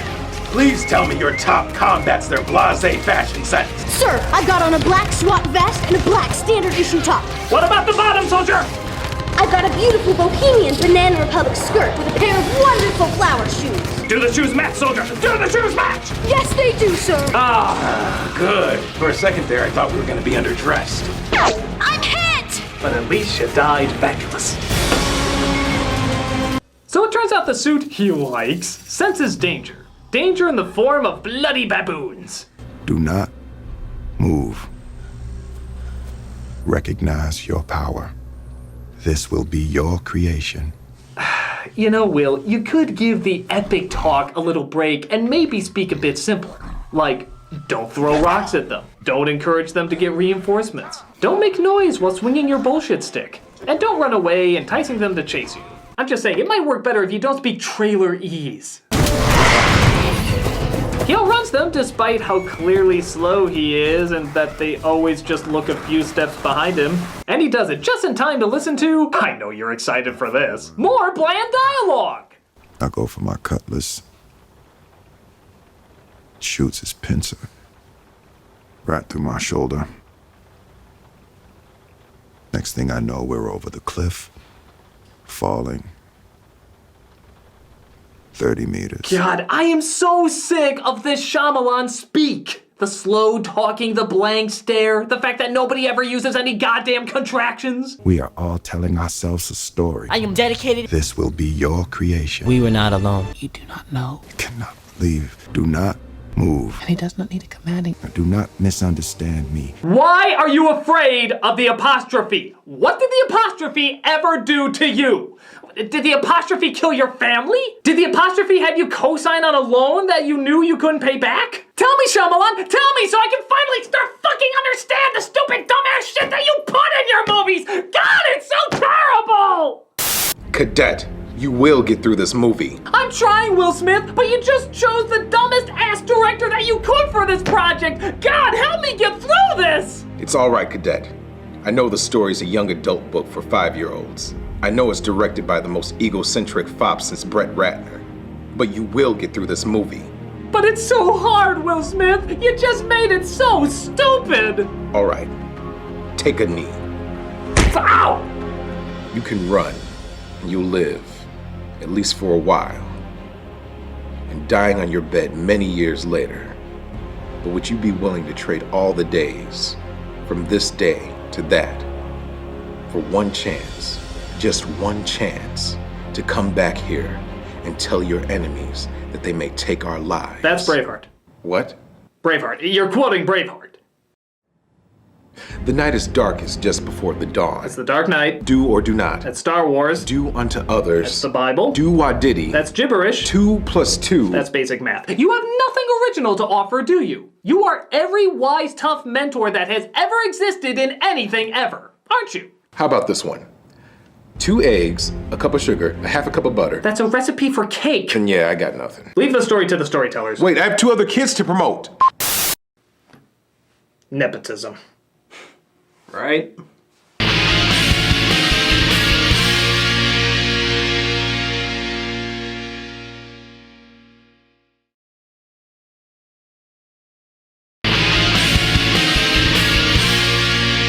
So Jaden makes his way to a cliff, which he thinks he can manage through. But Cypher Rage! Okay, I'm just gonna have a puppet me say it because it's the only way to fully embrace the ridiculousness of it.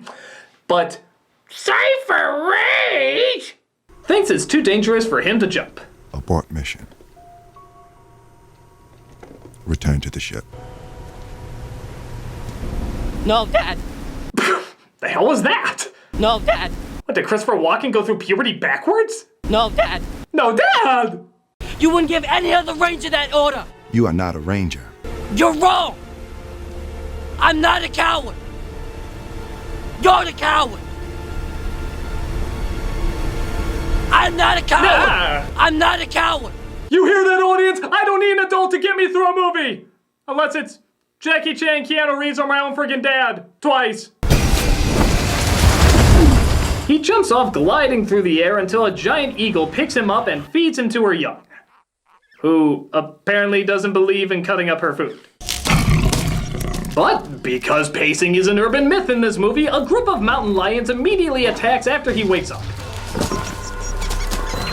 No! Leave them alone! Yeah, come on, they were trying to eat me!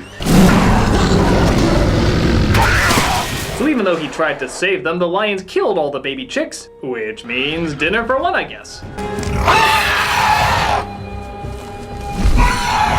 Or she just lets him go. What was that line from earlier again? Everything on this planet has evolved to kill humans. Unless it's kind of ethically taboo. I mean, come on, these animals have appearances to keep up. Screw years of survival instinct and primal hunger. If word got around that this eagle killed a food source that unsuccessfully saved her kids, well, she'd just get dirty looks at her book club. Jaden puts a raft together after losing communication with his father and starts dreaming about his sister, whose death he felt like he caused years ago when he was auditioning for the role of Annie. I was just about to come out that day. No, you weren't. But you did the right thing. Why couldn't you ghost? You are aware you're asking that question to a ghost, right? Now you gotta get up. I memorized some of Moby Dick. Katar, get up. All that most maddens and torments. Katar, wake all up. that stirs up the leaves of the brain. Wake up! She's a Two-Face. Like the Batman villain? If that helps you. As soon as he wakes up, he finds that his warm summer within seconds is transformed into a deadly winter. Oh, please, in Chicago we call that Thursday.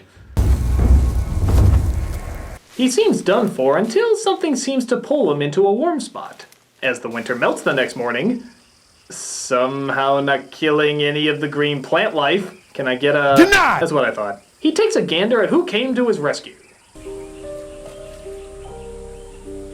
Oh, I guess the eagle cared so much about being morally cleansed that she gave up her years of natural evolution that would adapt to the cold that occurs every night. We appreciate your heroic, totally nonsensical sacrifice. He finally comes across the ship where he discovers the emergency beacon. But, even more important, more goddamn Sharpie things! Thank God this ship had no firearms whatsoever in case their giant man-killing alien beast escaped. Oh look, their giant man-killing alien beast escaped! To make matters worse, the beacon doesn't seem to work unless it's on higher ground. And his father, Cypher Rage, is hoping he'll figure that out. But seeing how he can now see him but can't communicate with him, what does he use to point him in the right direction? Take a knee. The commonly known psychic connection between father and son. The peak. You must fire the beacon from the peak of that mountain. Okay, I guess you could claim this is all coincidence that his son just happened to take a knee when his father said and just happened to notice the mountain when his father said as well. But come on, we all know they're pushing some sort of bond that's connecting them across hills and valleys to keep helping him on his quest. Why don't you just put little wings on the bastard and have him go, Look, hey, look, hey. So he climbs the giant volcano to get a better signal, but is attacked by the Ursa, who seems to just be a more cartoony version of the Bug from Men in Black. You idiots! You don't get it! I won! Jaden makes it to the top of the mountain, but the Ursa catches up and thus Jaden finally gives in to what every Shyamalan actor eventually has to give into, surrendering all emotion. I have been Shyamalized. I show emotion to none, but more importantly, care not for what anybody thinks about my work. That is the Shyamalan way.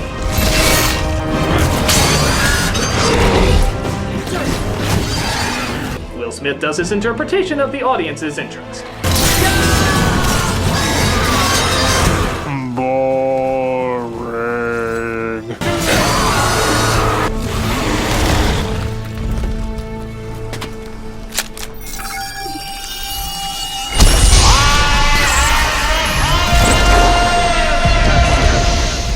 So the beacon is sent, an emergency team is sent, the movie takes a minute to buffer, and his father turns out okay. Stand me up. General. I said stand me up. Oh look, it's just like that earlier scene with that guy, who we now clearly realize was only in the movie to give us this scene like that earlier scene with that guy. Well, wasn't that so cleverly woven in? Dad, Yeah. I want to work with Mom. Why do all my kids who film something with me say that?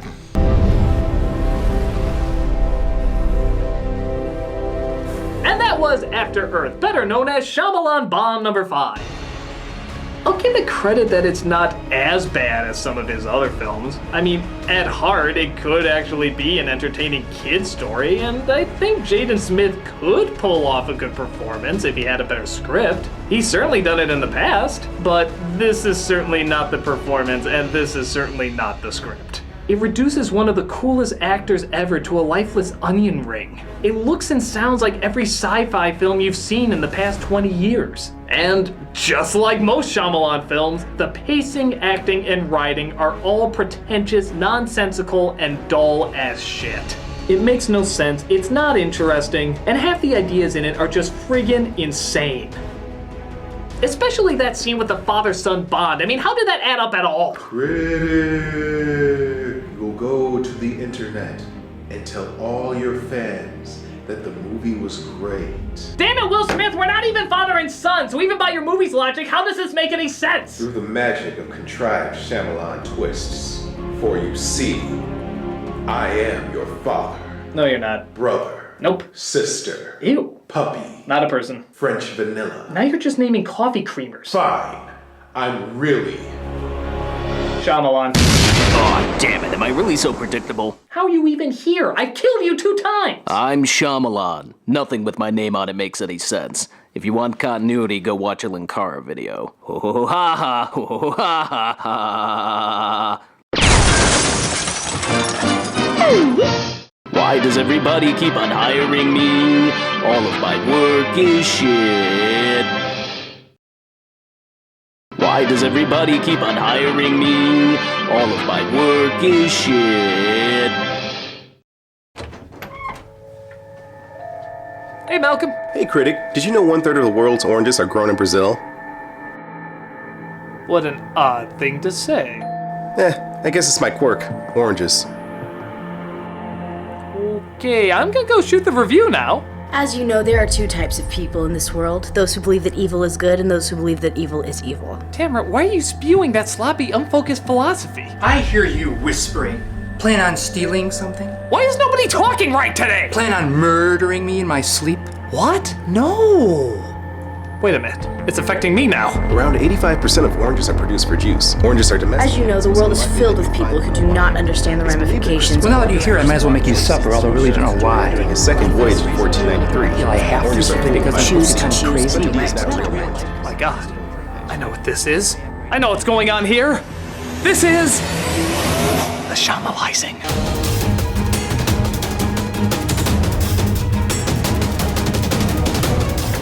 Look, a camera we can all get obnoxiously close to! As you know. I should have seen the warning signs. The bad monotone acting, the dialogue that makes no sense whatsoever, and Europe loving all of this for some reason. Who knows who will be next? If I'm not careful, all of us could end up like the actors from The Happening.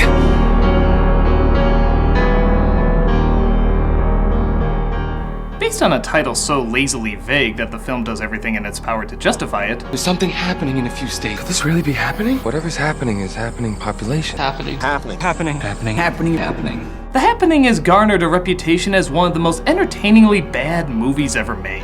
Yep, right up there with The Room, Troll 2, and Give It Time. For years we've made references to this train wreck, but have never given it a full review analyzing why it's so bad. It's actually kind of amazing. So let's take a look to figure out what, how, and... well, we'll never figure out why. It's Shyamalan. This is The Happening. It starts off in New York as 2 women do what Shyamalan thinks 2 women do, read a book at the same time. I forgot where I am. You're at the place where the killers meet to decide what to do with the crippled girl. That's right. Good thing I was reading the exact same sentence. As the crowd suddenly realizes they're on The Truman Show. Where?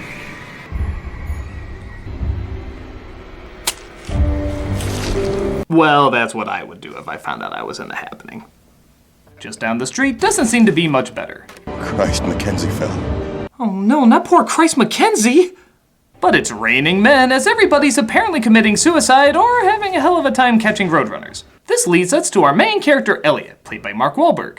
Look, I don't know if you guys have heard about this article in the New York Times about honeybees vanishing. If you have not burst out into laughter yet from the mere delivery of that line, then you are watching the greatest drama you've ever seen in your life. No, seriously, where's the real performance? That can't be for real. It's scary, huh? I mean, this is Mark Wahlberg, a pretty damn good actor. But I'm not kidding, he does the whole performance like this. It's like he's on a 2 a.m. infomercial. Look, I don't know if you guys have heard about this article in the New York Times about honeybees vanishing. Scary, huh? Well, now you can track him down with our new honeybee tracker. Order now and you'll also receive a free SamWow. As we quickly discover, he's not that great a teacher either. Jake, you don't have an opinion? You should be more interested in science, Jake. You know why? It'll make you talk like Luke Skywalker if his whininess levels were pushed to 20? Because your face is perfect. Now, if you were interested in science, you would know facts like the human nose and ears grow a fraction of an inch each year. So a perfect balance of features now might not look so perfect 5 years from now. Take an interest in science. Yes, take an interest in science after I literally insulted your face. Hey, Susie, you interested in science? Well, that's because you're a slut. In typical Shyamalan style, Jake comes up with the laziest answer worded in a way that's trying to sound important. An act of nature and we'll never fully understand it.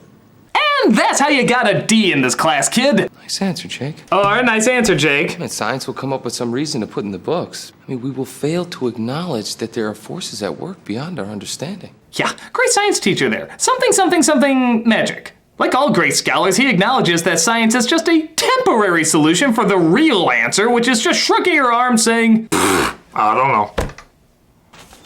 The Dark Lord. Don't look into her eyes. Ooh. Vice Principal. What can we do for you? Well, you can clear out your desk, asshole. What do you think I'm gonna say after that? So all the teachers are forced to abandon their students, typical protocol, as they're all gathered in one room to be told about the crisis sweeping America. Central Park was just hit by what seems to be a terrorist attack. It's some kind of airborne chemical toxin that's been released in and around the park. There appears to be an event happening. Okay, that's a tragedy or an emergency. An event is a sale at Target. You know, for teachers, you're not very good with words. Central Park? That's kind of odd. Yeah, terrorists rarely go after landmarks with lots of people. This means all the students are let out early. What are the rules of scientific investigation? Identify variables, design an experiment, careful observation and measurement, interpretation of experimental data. Jesus Christ, and don't forget to recite the first 2 chapters of Moby Dick! Call me Ishmael. Some years ago, never mind how long precisely, having little or no money in my purse. Mother just called my cell again. She's hysterical. So while Wahlberg's friend, played by John Leguizamo, establishes his strange quirk, being his mother, I threw some figures at her. Told her the probability of something happening in Philadelphia is very low. Hey, you stand out now! We're introduced to Alma, played by Zooey Deschanel. Is she leaving you? I didn't say that. It's just talk, okay? Just relax, please. Oh no, we're at that Shyamalan stage where... Critic, as you know, Jim and I have decided that we're in love, even though we have no chemistry at all. Whoopity-doo. No, it's bad. We're having trouble in our relationship. We fear we'll never be a couple again. No, that's just the Shyamalan talking. He always has a couple that's going through problems, but is obviously gonna get together in the end. No, Critic. As you know, this is pretty serious. We're having some incredibly vague problems that only a supernatural event can fix. Will you two be quiet? Oranges! Look, just stay in there, try to use logic, and for the love of God, don't be quirky! But quirky is charming. No, Jim, it's awkward! Awkward! There are 600 varieties of oranges! As you'd imagine, Deschanel's acting is about as bad as everyone else's, but there is a certain alien freakiness about her facial expressions. Yeah, she looks like this throughout the entire film. It's like in every shot she realized she shit her pants and she wants nobody to realize it.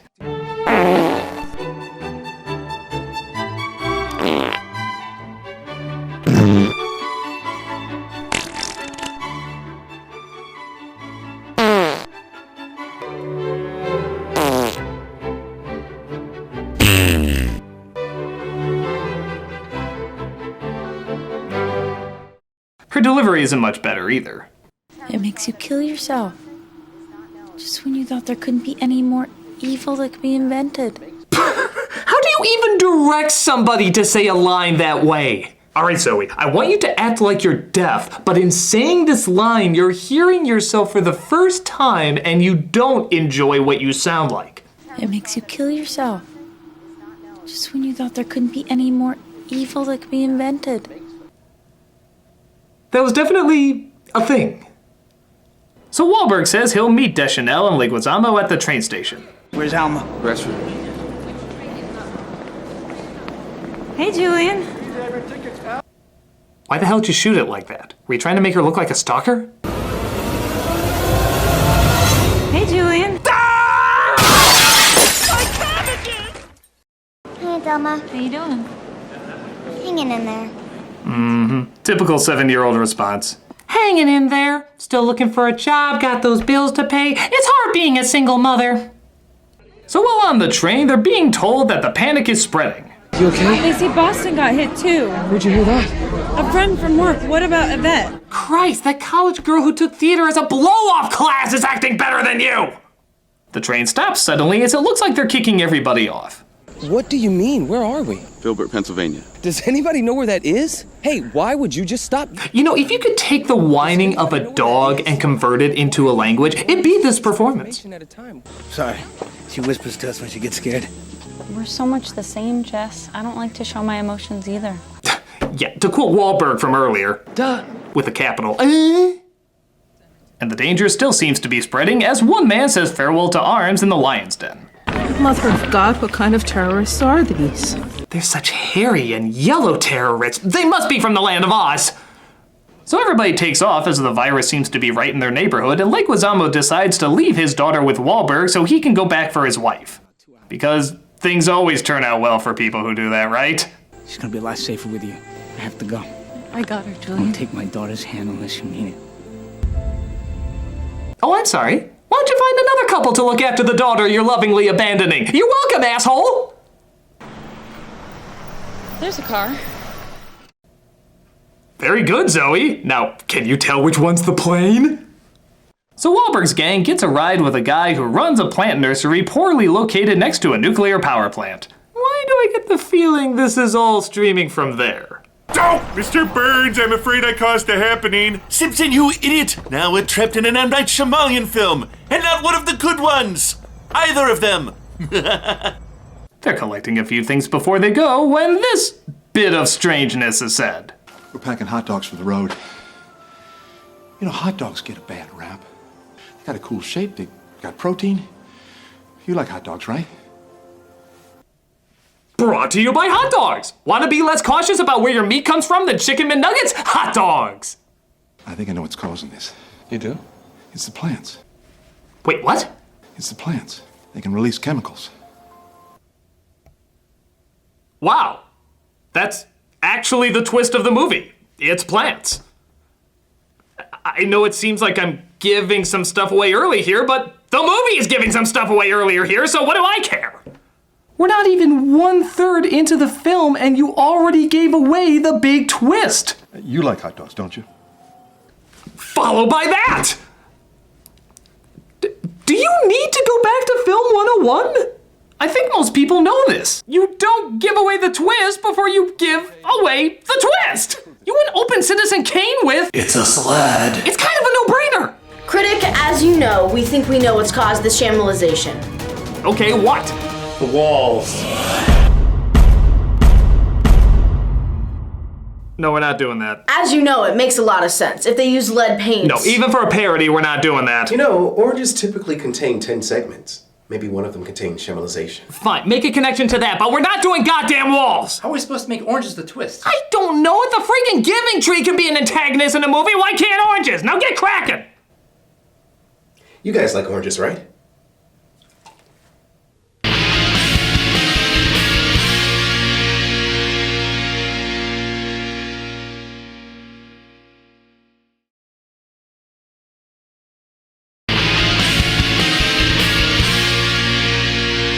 Meanwhile, Leguizamo's gang is not doing very well as they come across a bunch of people who saw early screenings of the movie. I'm gonna give you a math riddle, okay? And you're gonna tell me the answer. It's quirky and weird, which to some writers equals brilliant and mind-blowing. How much would you have if I said I would pay you a penny on the first day, and then 2 pennies on the second day, and then 4 pennies on the third day, and I just kept doubling it. I did this for a month. Oh, I know this one. It's screw you, everybody hates math, we're all gonna die! But he notices a hole which he could easily plug up, but doesn't, as it causes them all to naturally go insane.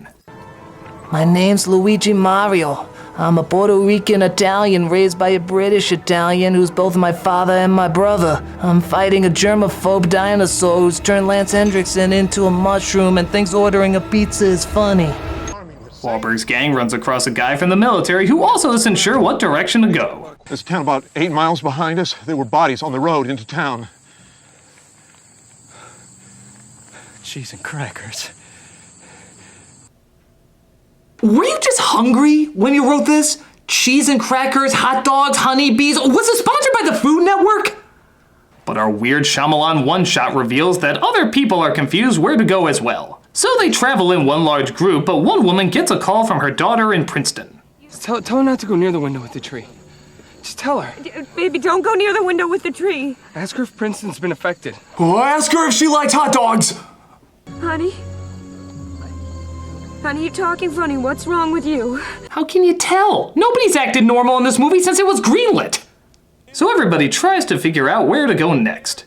If we go west, we'll hit a county called Arundel. Dirt roads. Hardly anybody lives out there. They'll sing a song so much you'll want to stab your ears out with an ice pick, but aside from that, they're cool. But something else in this movie is starting to blow. My firearm is my friend! Private Oster. Toaster strudel and syrup. My firearm is my friend.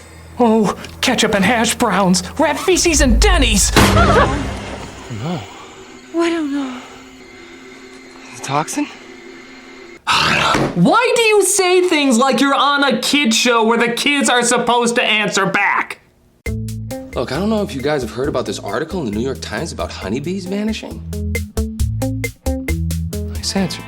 Filbert? Does anybody know where that is? He's right. The toxin? What? No. We need to do something! Just let me think. They're dying! I need a second. We can't just stand here as the uninvolved observers! Don't talk like that! This isn't how we act, this is how a computer thinks we act! We're uninvolved observers. Probability is very low. How should we react to dead people? A math problem! I think this was a joint writing team between HAL 9000 and GLaDOS. Tell us what to do! I need a second, okay? Why can't anybody give me a goddamn second? I'd be scientific, douchebag. Okay, back away from the camera, guy. You're gonna blow snot on the lens. What if it is the plants? Oh, you mean that thing we already said it was? Duh.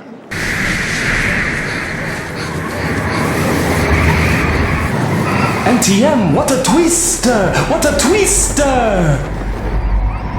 They find their way into a model house where everything seems to be fake, so naturally, considering their acting, they mistake props for human beings. My name is Elliot Moore.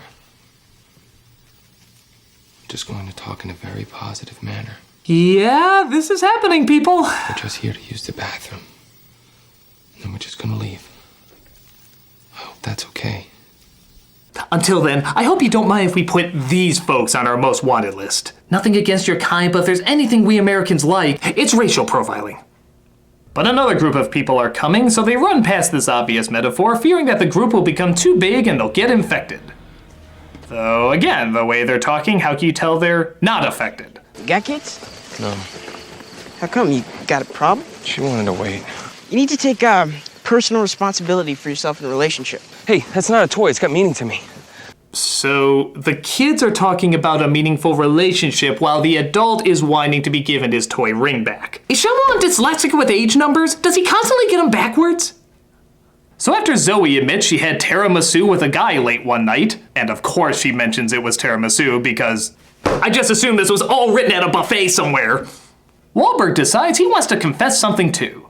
Jess needs a 10-minute rest and some food. We should keep going.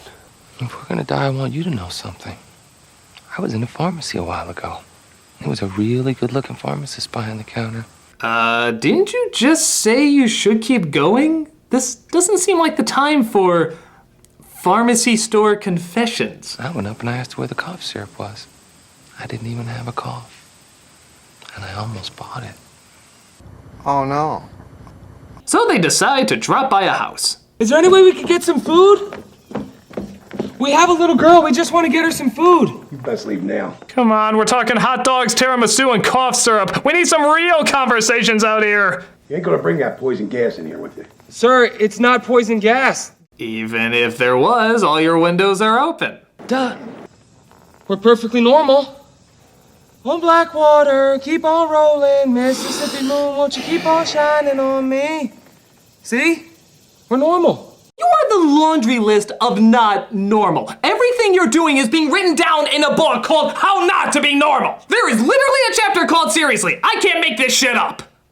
So to stop the evil, crazy gas from getting in, they do the same thing of shooting two little boys off their porch. This was brought to you by... In the grand scheme of things, really no reason whatsoever. But it's a little less awkward dialogue to listen to, eh? Oh, don't worry. That void is filled by this crazy broad who lives in the next house they come across. I suppose the kind thing for me to do is to offer you supper. Well, yeah, that's what I do if a random stranger dropped by my place.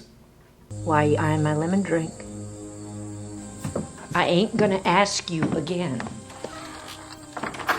Well, this place obviously seems safe as they spend the night but slowly realize she may not be all there herself. I hear you whispering. Planning on stealing something? No, ma'am, we're not. Plan on murdering me in my sleep? What? No. I'm not even gonna critique this scene. It's brought so much joy and laughter from how famous it is that it'd be a sin to critique this scene. But I'm gonna do this for shits and giggles. What? It needed to be done. Well, no, it didn't, but that's what makes it even better. So the lady seems to be acting nuttier and nuttier as, well, even the nutty acting seems a little bit off. There's something happening in a few states. In this region, it's not safe. Leave now! This isn't a crazy gesture. This is a Barbra Streisand singing performance. Actually, maybe it's a bigger connection than I thought. But the tree mojo seems to affect her too, and for an old lady, her head's really got some weight to it. Man, you can smash a melon with that melon. Wahlberg and Deschanel stay in separate buildings, but are able to communicate via a very convenient pipe that allows them to hear each other.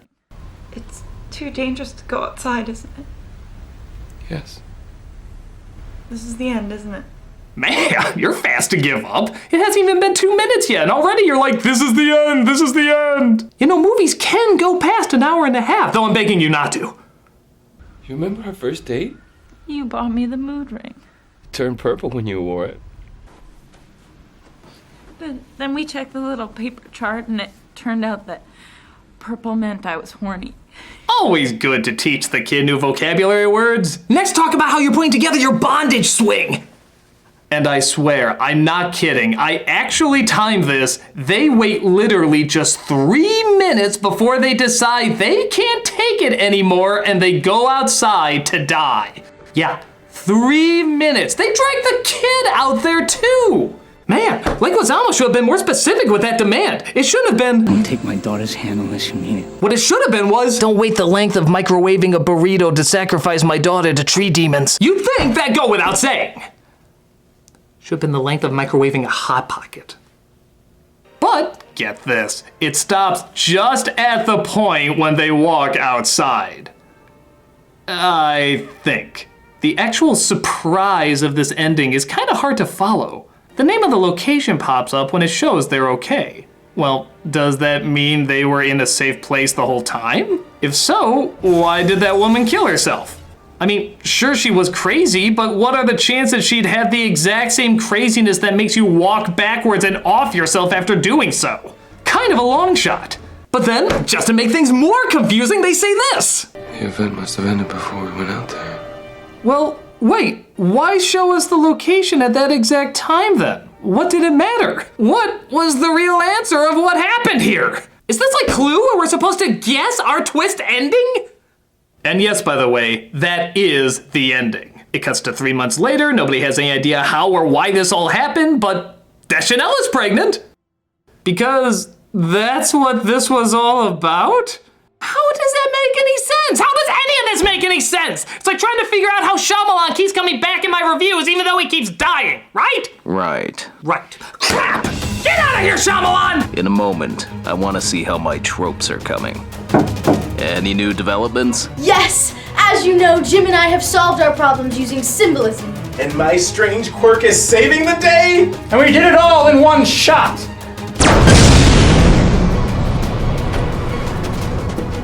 Well then, it's time to reveal my big twist. Yeah, you already said, it's walls. No, it's actually something completely different. Alright, what is it then? It's... the walls. That's what you just said it wasn't. Yeah, it's a triple twist. You see, I said it was, then I said it wasn't, only to reveal it was again. That's why I'm the king of twists. I've been to Zumba classes with better twists than that. Wait a minute, you guys aren't Shyamalan anymore? No, as you know, that twist was so lame that it snapped us out of it. Come on, let's go, guys. Just when I was figuring out a way to tie it into oranges, too. Fine, go ahead and tell them not to see my movie then. Actually, I wasn't going to. Really? You think it's a cinematic masterpiece? No, it's the dumbest thing I've seen in years, but it's very entertaining. From the acting to the writing to the directing, everything is completely wrong in this movie. But it's so creatively wrong, it's impossible not to get a laugh out of it. The choices made are so strange and so unnatural that it's one of the funniest unintentional comedies you could watch. So yes, I highly recommend it. Not as an awful drama, but as a hilarious comedy. It's guaranteed to get several laughs out of you. Well, I guess I don't need to Shyamalize anybody then. Wait, I thought you said the wall Shyamalized everybody. No, that was a quadruple twist. I said it was, then said it wasn't, then said it was, now I'm saying it wasn't again. But wait, if you didn't control everyone, who did?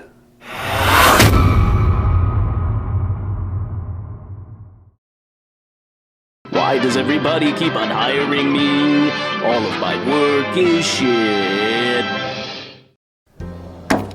Ha! Everything is awesome. Well done, Chris Miller, well done. Thank you. But he's not the only one we should congratulate. Our own Jennifer Lee has gotten a job writing and directing at Disney. Oh, it's nothing, just the most famous studio in the world. Well, I suppose now we can bring her in on our real gamble. What gamble? Oh, every time a new filmmaker comes along, we make an impossible dare to see if they can pull it off. Yes, and they in turn make dares back. Really? And seeing how you're the newcomer with Disney, I bet you can't make an animated film that points out all the faults of the past Disney films, has 2 female heroes, one of them a queen, Ooh. and have her sing a song so popular, even boys will be singing it. Ooh. Okay, I like a challenge, especially in this demographic ruled by 13-year-old boys. They're always the most profitable. But what about you, Mr. Peyton Reed?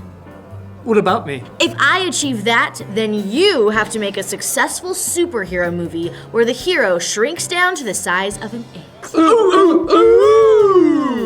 You know shrinking films are box office poison right now. What's the matter? Not taking my raise? Oh, yes. Oh, I'll call. Not that Miller and Lord over there have the balls to do so. Hey, we're just as ballsy as either of you. Yeah, prove it. I bet that we could do a product placement movie so good that we could name the movie after the product and nobody would care. Yeah, and people will even be upset that it wasn't nominated for Best Animated Feature. Say, mind if I play? No! No! What? Why not? You suck! suck at this game, Shyamalan! Yeah, what's this idea that you can make trees scary? Yeah, it's later down the road. This idea is guaranteed to show you how talented I am. Wait, isn't this the one that Disney didn't understand, so you stormed out even though they were gonna fund it anyway? Who does that? Yes, I heard about this. You said Disney didn't respect individualism. There are a bunch of hacks who didn't realize my brilliance. Yeah? And what is this brilliance? All right. The main character is named Story. Out! Not happening. She's an ancient creature called a Narf. Oh, honey, you can't do this. And she's being chased by Scrunts, but saved by Tartutics. You're a bum down the street shouting stuff like this. Oh, come on, even I'm not that high! I will show the world that I am so good that I can make something so silly absolutely amazing. I mean, what else could happen to this movie? Let's get this baby started!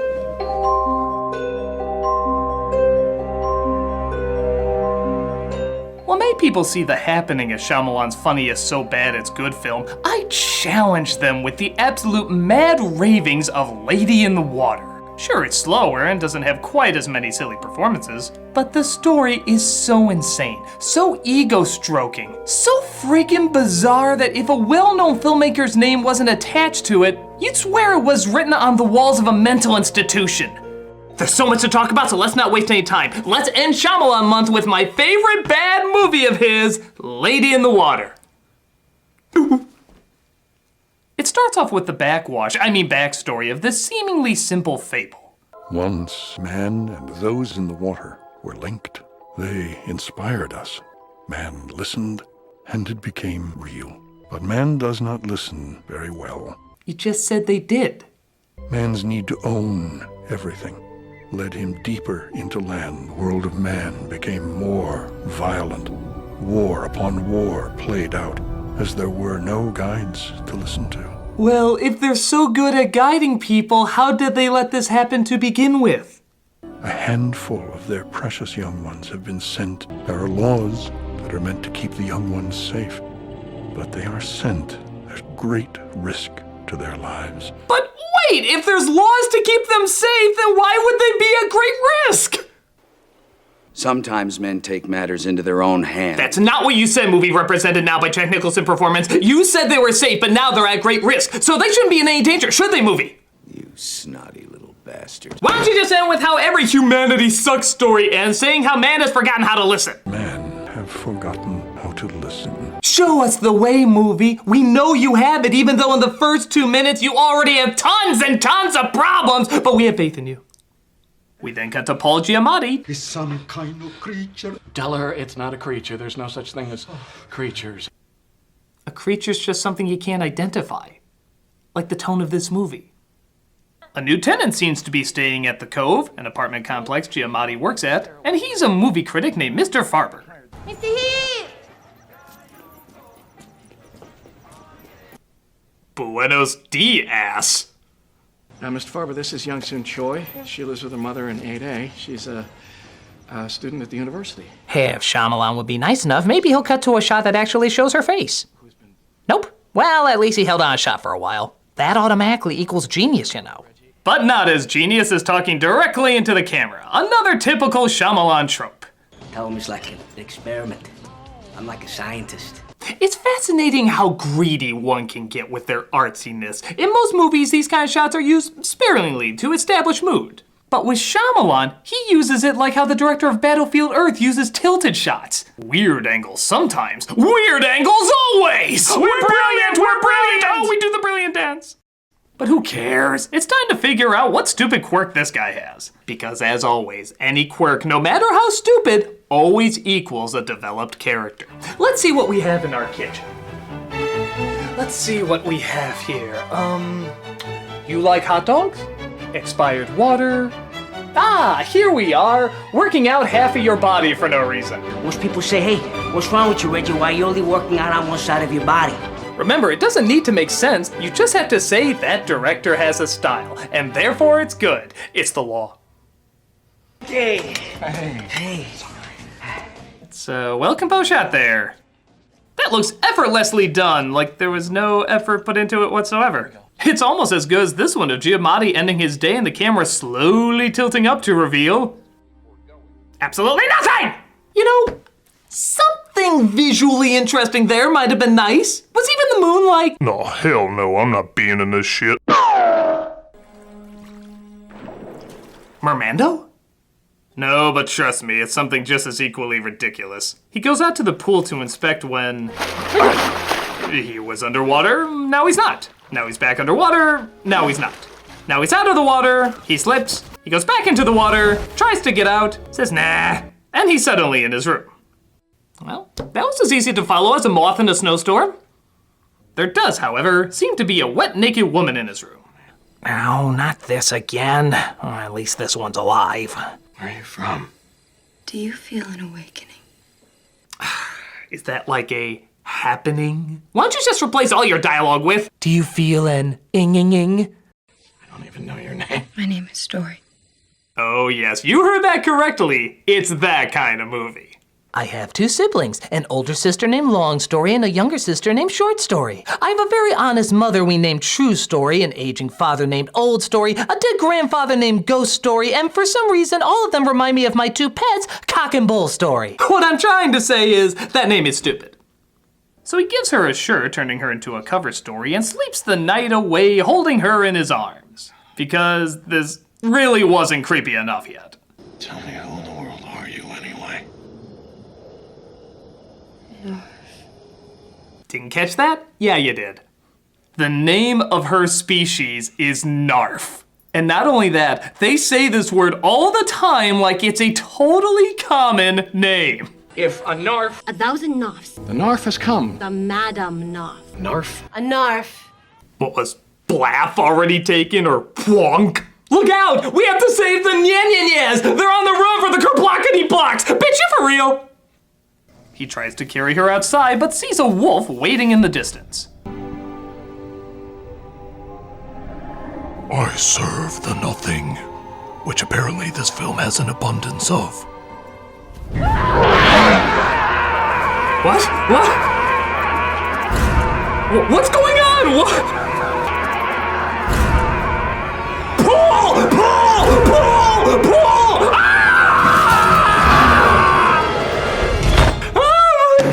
How can you not burst out into laughter watching that scene? What can you even say about it? It looks like he's carrying an anorexic Julia Roberts to their honeymoon suite while she wants the pool to pull her finger just before a steroid chia pet eats them alive. What is this? What is this? So he decides to ask someone who would obviously know all about mythical creatures, Rufio. Could you look up the word Narf for me? I'm sure you've come across them from your adventures in Neverland. It's an Eastern bedtime story, Mr. Heap. Yeah, I wouldn't insult Eastern storytelling like that. I think the correct answer is, oh, that sounds like a word from the same idiot who came up with Cypher Rage. Very common Eastern name. But her mother knows all about it. What are the odds? And she says the Narf, sorry, that's gonna take some getting used to, has to meet the Chosen One so that she can inspire him. She will return with the great Eaglon, a giant eagle. They, of course, cut out the scene where she ate 5 pot brownies before saying this, but you get the idea. So Giamatti looks for this Chosen One, whose story says is a writer. Though, again, you could just replace all the dialogue with, what's your quirk? She's very good with animals. And your quirk? Crossword puzzles. And your quirk? Let's make up a witty phrase. Baby's on the half tip. Snap! Yeah. There you go! Jesus, you can't even do stoners right. That's not how a stoner screams. That's one of the Rice Krispie elves watching another one die. Snap! Of course, Giamatti is so focused on finding a writer that he completely overlooks the person he's known for years that is a writer. How's the writing? Duh. But Story has been eavesdropping in his diary to learn about his past. A night, a man entered your home when you were not there. He stole many things and killed your wife and children. That is when you stopped being happy. Brilliant deduction there, Nancy Drew. Any other obvious dots you'd like to connect? When I hit my head, that's when my head hurts. When my butt farts, that's when the air smells bad. When I run in high heels, people will focus more on that rather than how dumb the rest of the movie is. Why don't you get suited up in your proper uniform? But Giamatti introduces the writer to her, and take a wild guess who plays him. No way sent in that form. That's right, the writer who really has lost his muse. Yeah, take a good look there, Shyamalan. That's the closest to story you'll ever get. And have seemingly irrelevant and tedious dialogue that seems to regurgitate. Nice meeting you. I'm so very happy we saw each other. So he's inspired to go write Devil as Giamatti tries to get Story back home, but the grass hyena is still out there. What's happening? I thought it was gonna be safe! We're okay now. Thank God he can't climb stairs. So he tries to get more information from the Korean peacock, who seems totally fine interrupting her clubbing to talk fairy tales. She said only a rogue scrunt will break the law of that night because most scrunts are afraid. Afraid of what? Tartutic. Oh my god. Scrunks, narfs, tartutics. These all sound like cartoon characters sneezing. Just look at Giamatti's face after hearing all this. He's like, well, I'm in a bomb. This whole thing reads like a drunk mother reading a half-assed bedtime story to her kid. This is a story about... Story... The character's name is Story? Yes. Yep. And she is an ancient... Narf! Narf? Uh-huh. Yes. She's running away from the mean... Grunt? And it all took place in modern times. Good night. Well, it's better than the time she said the trees did it.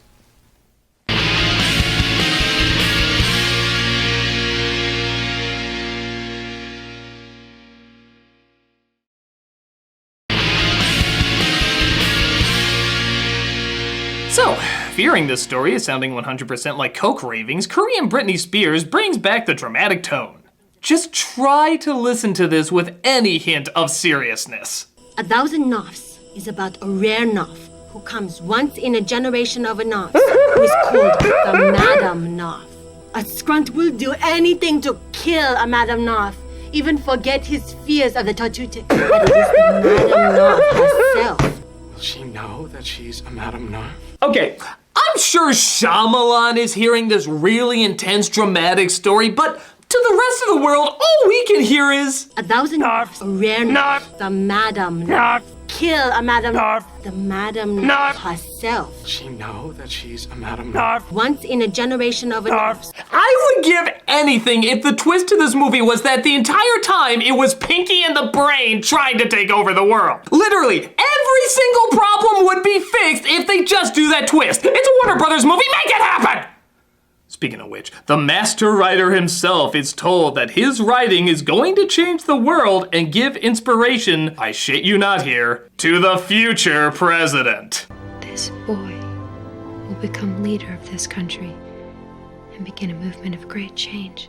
But also, gets even better, his ideas will be so dangerous that someone will eventually take his life because of them. And yet, he still chooses to write the story, sacrificing himself not only for his art, but for the world. Wow. Is it windy on that egotistical high horse that you built for yourself?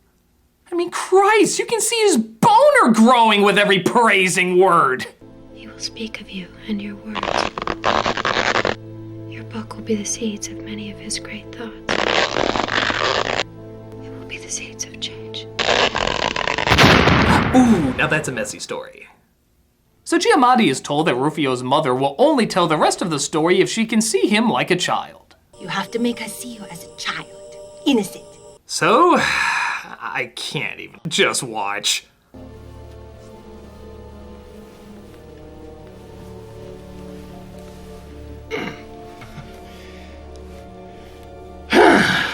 Tell her it's a beautiful story. Are there any parts that might be good to hear?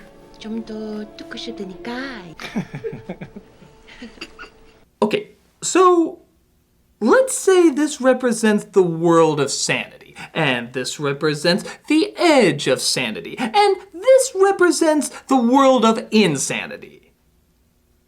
You would be on Mars, you are so friggin' gone! Because we have no idea where the hell you are to come up with a scene this goddamn bonkers! I mean, what the hell is going on? Is this what you do with all your Oscar-nominated actors? Make them look like they're jerking off sideways while peeing like a dog? That's not acting like a child, that's acting like 3 lobotomies were given to you in maple syrup! What are you?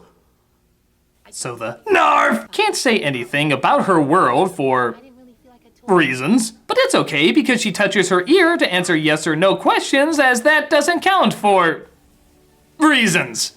So there's a symbolist, a guardian, a healer, and a guild he's supposed to find in order to help her. And before you say anything, yes, this simple bedtime story is as goddamn complicated as a friggin' D&D game. Do you know who the symbolist or interpreter is? I don't know. Let's roll the dice to find out. So he goes to the crossword guy and his increasingly strange son. This picture on the cereal box is supposed to make you feel happy. I feel sad like that time you forgot to pick me up at school. Are we in Wonderland? He finds the others as well and takes them to a naked cut-up lady he's keeping in his shower. This raises no concerns. Interpreter will tell us what to do. 9 letters across is the word essential. I thought that was weird. Really? That's weird? You're using a crossword puzzle to predict the future in front of a naked woman who's been kidnapped by the sideways guy? And that's friggin' weird! Who does that? The funny thing is, even by bedtime story standards, there's practically no action in any of this. I mean, did Shyamalan actually read this to his kids every night? And then they sat around the shower for a bit doing crosswords as Mr. Heap toured the apartments for a 5th time to talk to even more people. Daddy, can you read us Snow White? Oh, kids, that story doesn't have nearly enough references to another story to make it interesting. This is a bedtime story for a new generation. But it's boring. We can barely stay awake. That means it's working. So he apparently can see the scrunt by walking backwards and looking in a mirror. Why? Because it's less complicated than doing jumping jacks and looking through a Fruit Loop. Just get used to nothing being explained. The scrunt scares him away, but to be fair, you were asking Paul Giamatti to protect you. What'd you think was gonna happen? In fact, you saved him the first time! You really thought this was the guy who was gonna be on top of things? There is no originality left in the world, Mr. Heap. So they work on a new strategy. Scrunt will hide unless he cannot hide in his environment. Doesn't that go without saying? He'll hide unless he can't hide? So they decide to throw a party to distract the scrunt. Yeah, always good to throw other people's lives in there. As we're realizing getting closer and closer to the end that this really shouldn't have been called Lady in the Water. She barely does a friggin' thing. What they should have called it is whispering, because that's all anybody does. It is not you. Sorry. I can hear myself. Finding your purpose. It is not time. You haven't written anything yet. And west of this land will grow up in a home. Turn it up! Turn it up! So they wait for the eagle to come and get her, as apparently nobody in the party would notice that. But hey, if they don't notice a grass dog attacking a woman and dragging her into the woods, I guess they wouldn't notice that either. Oh, by the way, a grass dog attacks her and drags her into the woods. Oh no, this is terrible! What should we do? More crosswords! I don't know. But big shock, they start to ask, what if this is all a little crazy? Why are you so certain that I am the interpreter and they are the guild? I asked someone. What kind of person would be so arrogant to presume to know the intention of another human being who has put this young girl's life in jeopardy? What heartless demon who gives points of view on art has doomed mankind for all eternity? The Critic! Boo! Boo! If only he praised Shyamalan, I mean any random writers of their genius. But no, he had to point out the faults of movies like Signs, I mean any random story. This is all so obviously about Shyamalan, I mean Shyamalan, I mean Shyamalan, I mean you! If you were Shyamalan, look at this. He writes The Critic so one-dimensionally that he actually confuses real life for a movie. It's precisely the moment where the mutation or beast will attempt to kill an unlikable side character. In stories where there has been no prior cursing, nudity, killing, the unlikable character will narrowly escape. He may even be given a humorous moment to allow the audience to feel good about it. I'm sorry. This is really hard. It's really hard for me to get through this. Because that's all they are. That's all critics are. It's literally just, my life is a movie. Everything is connected to movie. I am robot. I judge and hate everything. There is no personal vendetta going on at all. It is about you, the personal artist at home. It is not about one individual person who probably is in this film somewhere. I mean, I can't see him at all. It's just too subtle, but maybe he's in the movie. I'm sorry. This is so unprofessional. I should stay serious. That won't happen again. I like just get out a little bit more. Okay. Won't happen again. I promise.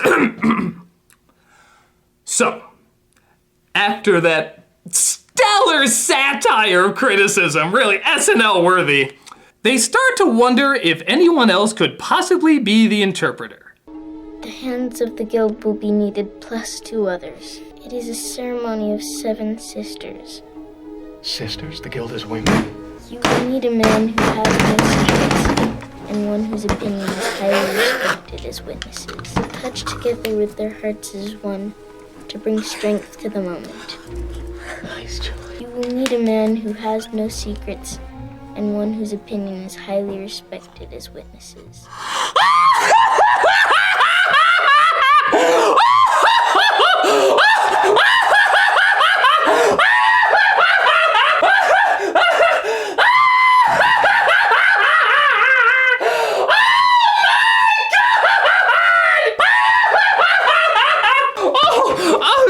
People at home, you are not stoned, you are not high, you are seeing this correctly. A little boy with incredible detail is predicting the future of an ancient civilization by staring at cereal boxes. Cereal boxes! Oh my god, I'm crying! I'm actually crying! This is so funny! What is he going to see? The Cookie Crook will go cuckoo for Cocoa Puffs when Captain Crunch's neck goes snack, crackle, and pop, and it'll be great? Were the fortune cookies too hard to understand? I can't breathe! All must hurry. This will all be over in moments. Now, on to the spice rack, where I will predict the second coming of Jesus! Oh my god! Oh, I just came a bit. I read it wrong. I thought it said she will lead a ceremony of 7 sisters to bring strength to the moment. But it really just said Cinnamon Toast Crunch. It turns out Giamatti has to be the healer because, well, symbolically it ties to his family, and that dead horse is so kicked you can see the Nike symbol indented into it. It of course brings her back to life as the big Shyamalan twist is finally revealed. Oh my god. Reggie, just keep looking in his eyes! Oh my god, it takes place at the Cove! Wait, I already knew that. Why'd you cut to that? What the hell's the twist? He's the guardian. Reggie's the Guardian? Wow, I didn't know Cliff Notes could serve as twists now. I mean, ooh, you really got me. Have to look at the movie a whole different way now. And then apparently, these things come out. I am Groot. Your ass is grass. The Eagles are coming! The Eagles are coming! And no kidding, that's the ending. Yeah, the eagle picks her up, and it just stops. Even Giamatti has a look on his face like, that's it? Are you kidding me? My 2-minute cameo in Downton Abbey was worth more of my time than this. People, I know The Happening is fun, but where else can you see a narf outrunning a scrunt with Paul Giamatti waving his leg and touching himself in front of 2 women helped by a guy who can predict the future through crosswords, who gave birth to a prophet who can read mythologies that are part of a complete breakfast, with a critic who dares call this all insane portrayed as the bad guy, with tree hulks beating up grass stains with teeth while a giant eagle picks up a whispering tart whose only job was to tell a person to write a book, and the twist centers around a guy we saw only for 2 minutes in the opening. How can this not be a masterpiece of madness? Complete and total entertaining madness. So, to show my appreciation for this incredible experience, I am finally gonna give Shyamalan exactly what he wants. You summoned? Sit down, Shyamalan. All right.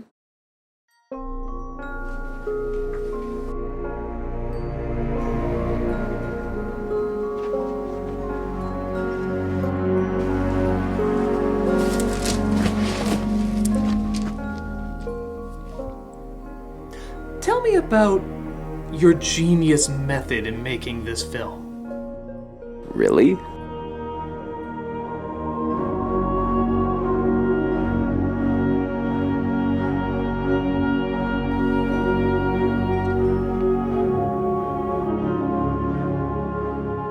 Well, I was trying to get across how creative artists are always kept down by cynicism. Ah, so the woman's story actually represents the artist's story. Yeah, I never knew if I made that clear enough. And am I correct in thinking that the character of the critic is a subtle jab to people who don't understand your work? Exactly. You don't think that came off too strong, do you? Of course not. I thought it was downplayed, actually. So I wanted to get across that all the people in the world who criticize, they're the real death of dreams. And how did you come up with those incredible names? It sounds like it came from a language that's existed for years. That was my intention!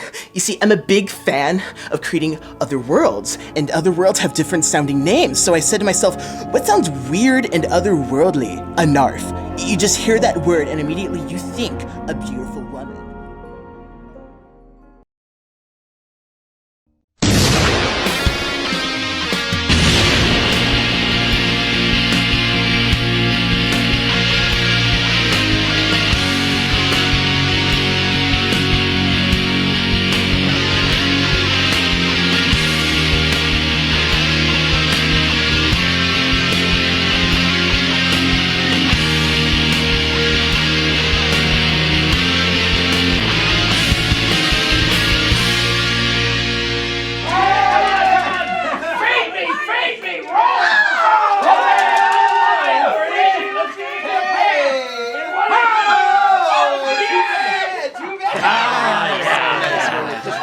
Alright, one more time. How's it going?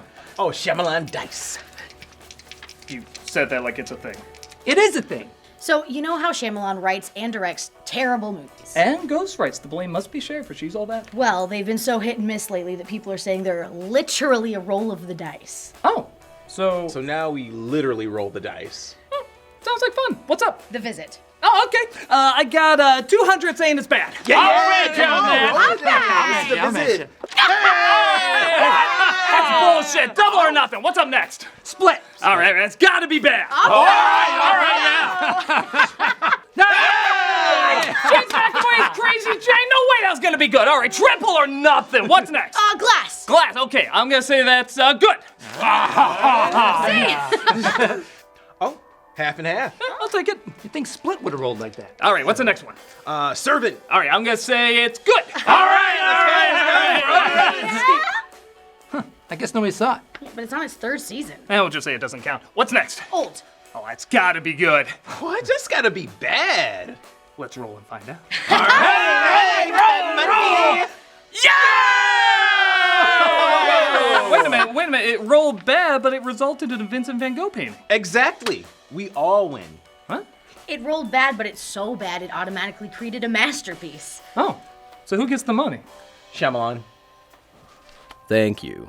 It's nice to be seeing this in my hands again. You know, for all your problems, you keep sticking around. I'm like a bad masseuse. You don't notice me until I start rubbing you the wrong way.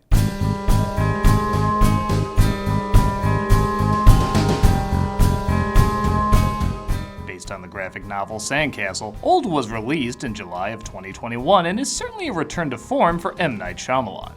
Oh, not Sixth Sense, Unbreakable, or Visit Shyamalan. I'm talking Happening, Lady in the Water, and Sign Shyamalan.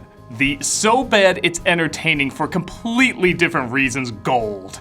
Though a decent hit at the box office, Old didn't exactly win over a ton of critics and audiences. But you're not looking at it from the right point of view. Don't look at this as Shyamalan. look at this as Shyamalan! It has all his goofiest tropes that really only he can bring to us. There are so many characters, so many lines, and so many story threads that make absolutely no sense, and the more you think about it, the more hilarious they become. I'm so excited to have you bad again, Shyamalan, so let's take a closer look. This is good old Shyamalan making bad new old. Your first clue, this is finally aged/expired M. Night, is in its opening dialogue, as we see the Kappa family being driven to a resort. Sing it, girl. No, I can't. Her spontaneity has been stripped from her. These are things humans say. And oh yeah, the dialogue just keeps going like this. Are we close? Stop wishing away this moment. Okay, you can tell me. An AI wrote this script, right?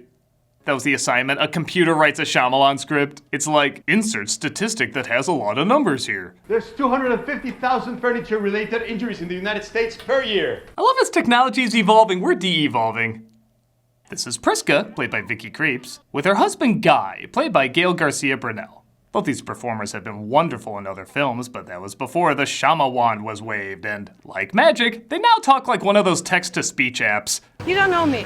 I curate exhibits for museums. There's something very wrong with my child. Most people who die on vacation die from overindulgence of food or alcohol or a mixture of all of the above 99.4% of the time.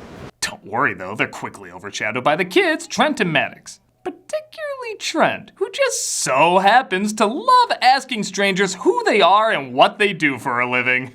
What are your names and what do you do for a living? What are your names and occupations? What are your names and occupations? What's your name and what do you do for a living? What a convenient quirk that just happens to get across character exposition in a totally believable way. Now I will admit at first I thought maybe the kid had some sort of condition where he focuses on stuff like that. But as the film continues, he gets older and he never talks like this again. At all. He has no idea what it means, but he knows it's bad. He's trying to help us. And remembering the bizarre dialogue of the kids in Signs, I truly think this is how Shyamalan thinks children talk. You can come over to my house and make up stories. Then we can go to the same college together and become neighbors with mortgages. Okay, that's great dialogue for background characters in a video game. Actually, it's not even that, but you do know we're hearing every line you're writing, right? There's literally trouble in paradise, though, as Guy and Priska get in a big argument about not letting the kids know she's slowly dying. And they're getting a divorce. You're always thinking about the future. It makes me feel not seen. Good job keeping this from us, guys. Are we to blame? I think so. We're then introduced to more people who speak entirely in foreshadowing. I have a calcium deficiency. Sit up, Kara, honey. All right, you don't want to be hunched when you grow up, baby. It's very unattractive. I wonder if that calcium thing's gonna make her a hunchback. What do you think, Harvey? You either die a hero, or you live long enough to see yourself become the villain. Why does everyone at this table speak ironic? When the owner of the White Lotus lets the Kappas know about a secret beach he only recommends to special guests. There's a private beach on the nature preserve side of the island. I could arrange a van to take you. Sounds like a great memory for us. I like focusing on the back of the side character's head instead of the reactions of the main characters. It's more pretentiously idiotic. Across from them, though, a woman starts having a seizure. A doctor, played by Rufus Sewell, tries to help. Oh, not with the woman's seizure, but with the husband's dialogue, who upon seeing his wife violently shake on the floor, reacts like anyone would. I'm a nurse. My name is Jaren. Hi, Jack. I think if you just leave her lying here for a while. Thank you, doctor. It's Jaren, by the way. I've just declared Jaren's my favorite character. I know the doctor technically gets the name wrong, but he still brings it up twice like it's gonna help the situation. Like somewhere there's a doctor that's gonna be like, he's having a heart attack. Oh, if only there was a little boy who asked everybody who they are and what they did for a living. I'm a nurse. My name is Jaren. Thank God! The next day, the Kappas are driven to the island, along with the doctor and his family. Okay, guest checklist. Books, sunscreen. Director cameo? Okay, we're set to go. Enjoy, everybody. They're all dropped off at the beach, which seems to be everything the resort promised, but it looks like there's already somebody there. He happens to be a famous rapper, and I can't wait to tell you his name. Oh my God! That's mid-size sedan! That's the name you have if you're a YouTube rapper or you're touring with Weird Al. And the even funnier thing is, it doesn't play into the story at all. You could say he's anything from a brain surgeon to a pizza delivery boy, and it wouldn't impact the character in the least. I think it's here just to show M. Night understands rap music, but he comes across having as much street cred as, ironically, the little boy from The Visit. Oh, God bless this movie. I told you, I don't want to live like this. I'm going for a drive to calm down. I wish we had less symbolic kids. While playing hide and go seek, though, Trent discovers an unexpected visitor. I just wanted to be part of your world. A dead woman is found in the water, and Honda Civic approaches, giving, I guess, a normal M. Night response. Oh, damn. He reacted to that the same way the dude reacts to some people having sex with no joy. Oh, no. Oh, yes, Miss Lebowski. Ford Mustang admits he knew this woman and that she went out for a swim but didn't return. I guess there's supposed to be a mystery whether or not he killed her, but I'll just give it away, he didn't. So what the hell was up with this reaction? Oh, damn. Flonase doesn't have a money-back guarantee. How would you react if you were a kid and you saw a dead body? I'm so hungry. Me too. Well, we'll start a fire and eat what the piranhas didn't nibble off of her. What is wrong with you aliens? Did you strike him? I don't need to know the context of... What? No, of course not. So why's your nose bleeding? You know what I like about seeing a movie? Actually seeing a movie. Can you pan over so we can see the people, please? Why is seeing a blurry version of the trash heap from Fraggle Rock more interesting? Oh, if only there was some way to relieve this tension. Jared, you son of a bitch, get in here! I couldn't tell you how big my smile got when I saw this guy was in more of the film. Especially when you discover that his awkward acting from earlier was not just an isolated take, it's his whole performance. Wait, why? They left already. What happened? I'm Jaren, by the way. And again, I do want to emphasize, I have seen this guy good in other stuff. I actually perk up whenever I see him in something because I think he's such an engaging actor. But again, he was probably given the same Shyamalan cocktail up. What? No cell phone reception on this beach. You stay here. See if the director is actually satisfied with my performance, and then tell me if that's Robert Hayes. When they try to leave, they discover they weirdly stumble backwards and black out, unable to exit. To make things worse, something seems to be wrong with Trent. Something is wrong with my son. Some kind of reaction. Is it severe? I don't have time for this. What kind of doctor are you? Hey now, don't reveal your job until the little boy asks for it. Sounds weird if you don't. You look different too. How? I don't know. You just look different. Hold my hand. Okay. Looking at her ear is awesome, but can you be a movie for 5 minutes?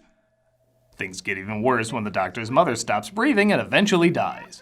She couldn't take the shock. She saw a murdered woman, her heart couldn't take it. To Rufus Sewell's credit, he's one of the only actors that can take this bizarre writing and make it sound almost believable. I guess that comes from a lifetime of knowing how to act great in both awesome projects and absolute shit. Everyone else, though, can't quite get past the Shyamalan filter. What are your names and occupations? I'm Jaren. I'm Jaren, by the way. Have you seen my children? Is everyone trying to play a joke on us?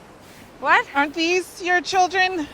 Okay, you can tell me. Did all of you film your parts separately in quarantine and then they CG'd them together? Because none of you are acting like you're responding to what the other is saying. They discover, though, that the children are drastically growing, aging by about 5 years. And if you're wondering why the kids constantly shoot up in age, but the adults look exactly the same throughout most of the movie, M. Night would like to remind you he directed The Sixth Sense. Yeah, that's me. God, it's my worst nightmare. I'll have to pay for their college in less than a year. I'll give credit to casting that they found people that really look like the kids growing up. But is it me, or is everyone's acting getting worse as they get older? No, Mom, we're scared. If I cry, please don't let them see. I won't. I still can't get any reception. I never thought I'd say this, but the community college down the street might have some better actors for you. Like I said before, Sewell is the only one coming out of this surprisingly convincing, but it's almost like M. Night noticed that and said, oh, I know some shit that'll make him sound stupid. The dog has died. Oh my god. Oh my god. I was only just alive.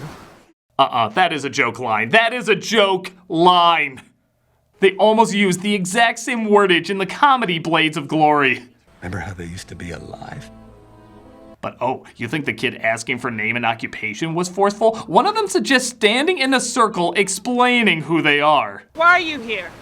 We've been going through something. He's under a lot of stress as a doctor. How many times are they going to introduce themselves? The movie's almost halfway over. If I don't know who these characters are by this point, either I'm not paying attention or the movie's not paying attention. Priska! Wait, Priska! Priska's tumor seems to be growing fast as well, to the point where she can't even stay conscious. Do we have alcohol? Yes. Oh, thank God, I need a drink. I mean, does anyone have a needle and thread? We're gonna have to sew this up. The doctor has to operate, and even though they establish later that his mind is deteriorating, with M. Night's dialogue, I just believe this is a normal line he would have someone say in an emergency. Do you know that Jack Nicholson did a film with Marlon Brando? What is he saying? What was the name of that film? Charles, breathe. You sure this isn't time for another random conversation involving numbers? The operation starts. They focus more on the clouds because the DP was drunk. The suspense keeps building and building, and like all of you, I am looking up that movie with Jack Nicholson and Marlon Brando. It's more interesting what's going on in this film. I'll give you a few minutes.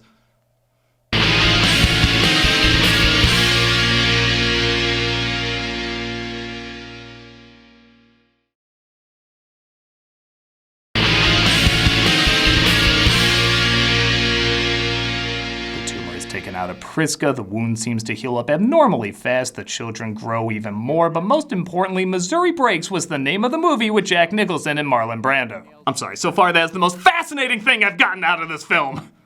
Toyota Prius realizes, though, there's something wrong with the woman who drowned earlier.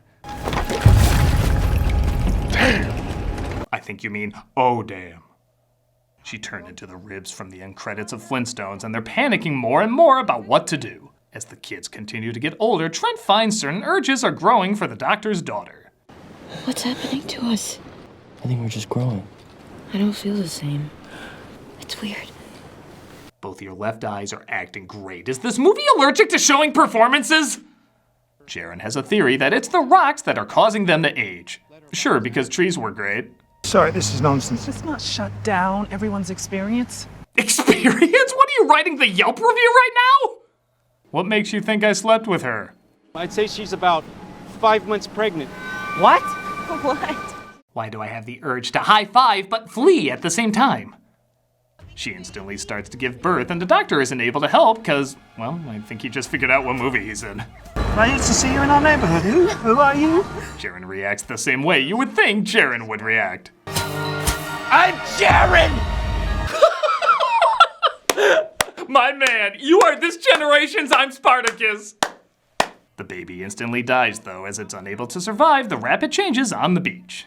Mr. Director, you're gonna make me look really good in this close-up, right? As good as Mark Wahlberg's nostrils. That was said.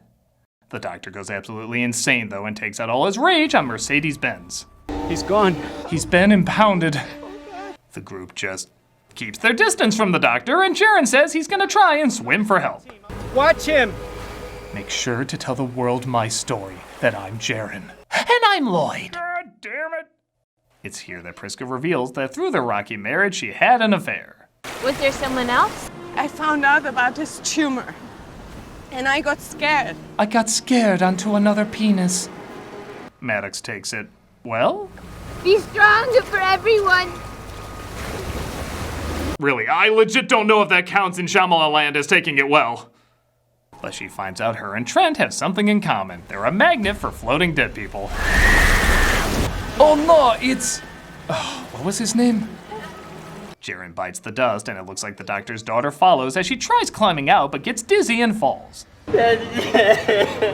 She was my first, middle, last! And things only get worse. What's happening to her? Oh, she was fine. What's happening? I don't know. I completely forgot we saw this before at breakfast. Don't look at me. I'm being crazy over here. Guy's vision suddenly starts to go as well as Priska's hearing. And nightfall doesn't bring anything better. Who is that? The dead rapper. Who do you think? Do you remember a movie with Harrison Ford and Mark Hamill? I think it was called Space Jam. They eventually kill him, but things get stranger when the kids enter a cave and discover the doctor's wife has gotten worse from her calcium deficiency. What is a habit, precious? Oh, come on. You're borderline coyote now. She even starts Tetrising herself, and as you'd imagine, it's pretty funny. My only regret is that I have bonitis. She's killed off, and finally the adults start to look like they're aging. Why do I suddenly think Tucker Carlson is right about everything? The two of them make amends before passing away. Sensing the writing is on the wall, the two kids, now grown up, decide to act like kids once more by building sandcastles and decoding a message their friend from the resort gave. It just so happens to contain their way out. Apparently the coral not only deflects the rock's effects, but it also so happens to lead off the beach. Too bad they fall victim to the equivalent of tripping in a slasher film. For a second, I thought they were gonna get through the coral. At last, I got so tired of killing actors' careers, I finally moved on to killing the actors themselves. I guess the big twist, which is really more of an explanation, is that the resort finds sick people to send to the beach and let them die in the attempts of finding new medical cures. Because of this beach, we have been able to save hundreds of thousands of lives with new medicines. I feel like there's a lot of ways you could still run these experiments without having to kill people. But whatever, it looks like the siblings got out and alerted the proper people. Curses, maybe the resort should have taken out that coral they clearly knew was there and led off the island, but that would take a lot of money, which they clearly didn't have. This is so dumb. So, okay, the best friend sees Trent, touches his face, and we tilt up to the clouds as the movie finally keeps going. You may have thought that was the ending, but nope. They had to show that in order to get out, they had to get out. Holy shit, I never would have put that together! Oh, and I guess there's this pointless line.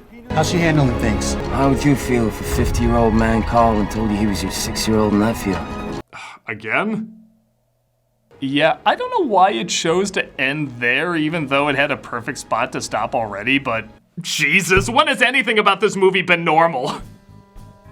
Old is so bad. So hilariously, entertainingly bad. I like Shyamalan when he's good, but I love him when he's awful. When he does awkward, it is so distinct and puzzling that I can't help but fall in love with it. Even when it doesn't work, there's never a sense he's half-assing it. You know, in his mind, he sees this as genius, and a part of me really loves that he does. There's something almost innocent about these mistakes, like they're big-budget versions of the home movies he would put as Easter eggs on his DVDs. I don't get any mean-spirited cynicism out of it, for the most part. It's usually just an awkward guy making awkward stuff with every ounce of passion that he has. I guess I could be angry, but the dude is just making the movies he wants his way. And in one way or another, they are extremely fun. I always see what he's going for, and when he doesn't achieve it, there's something almost endearing to it, like he misses the mark in such a creative way. You have to take risks to make mistakes like this, and whether it works or not, he is a filmmaker who does stuff in a way no one else is. So even though it's not technically good, I still enjoyed the hell out of it. I'm not sure what his future holds, good films, bad films, or a little bit of both, but chances are we're all gonna be intrigued one way or another. Yeah, here we go. All right, what Shyamalan movie is next? Oh, that is so old news, Boomer. Yeah? Yeah, it's Pogs now! Yeah! Oh, you mean like Stephen King Pogs? No, just Pogs. Oh, like good Zack Snyder movie Pogs? There is a life outside of movies, Critic. I don't think that's true. Okay, here we go. All right. Yeah. I think I see why we stopped playing this now. Yeah.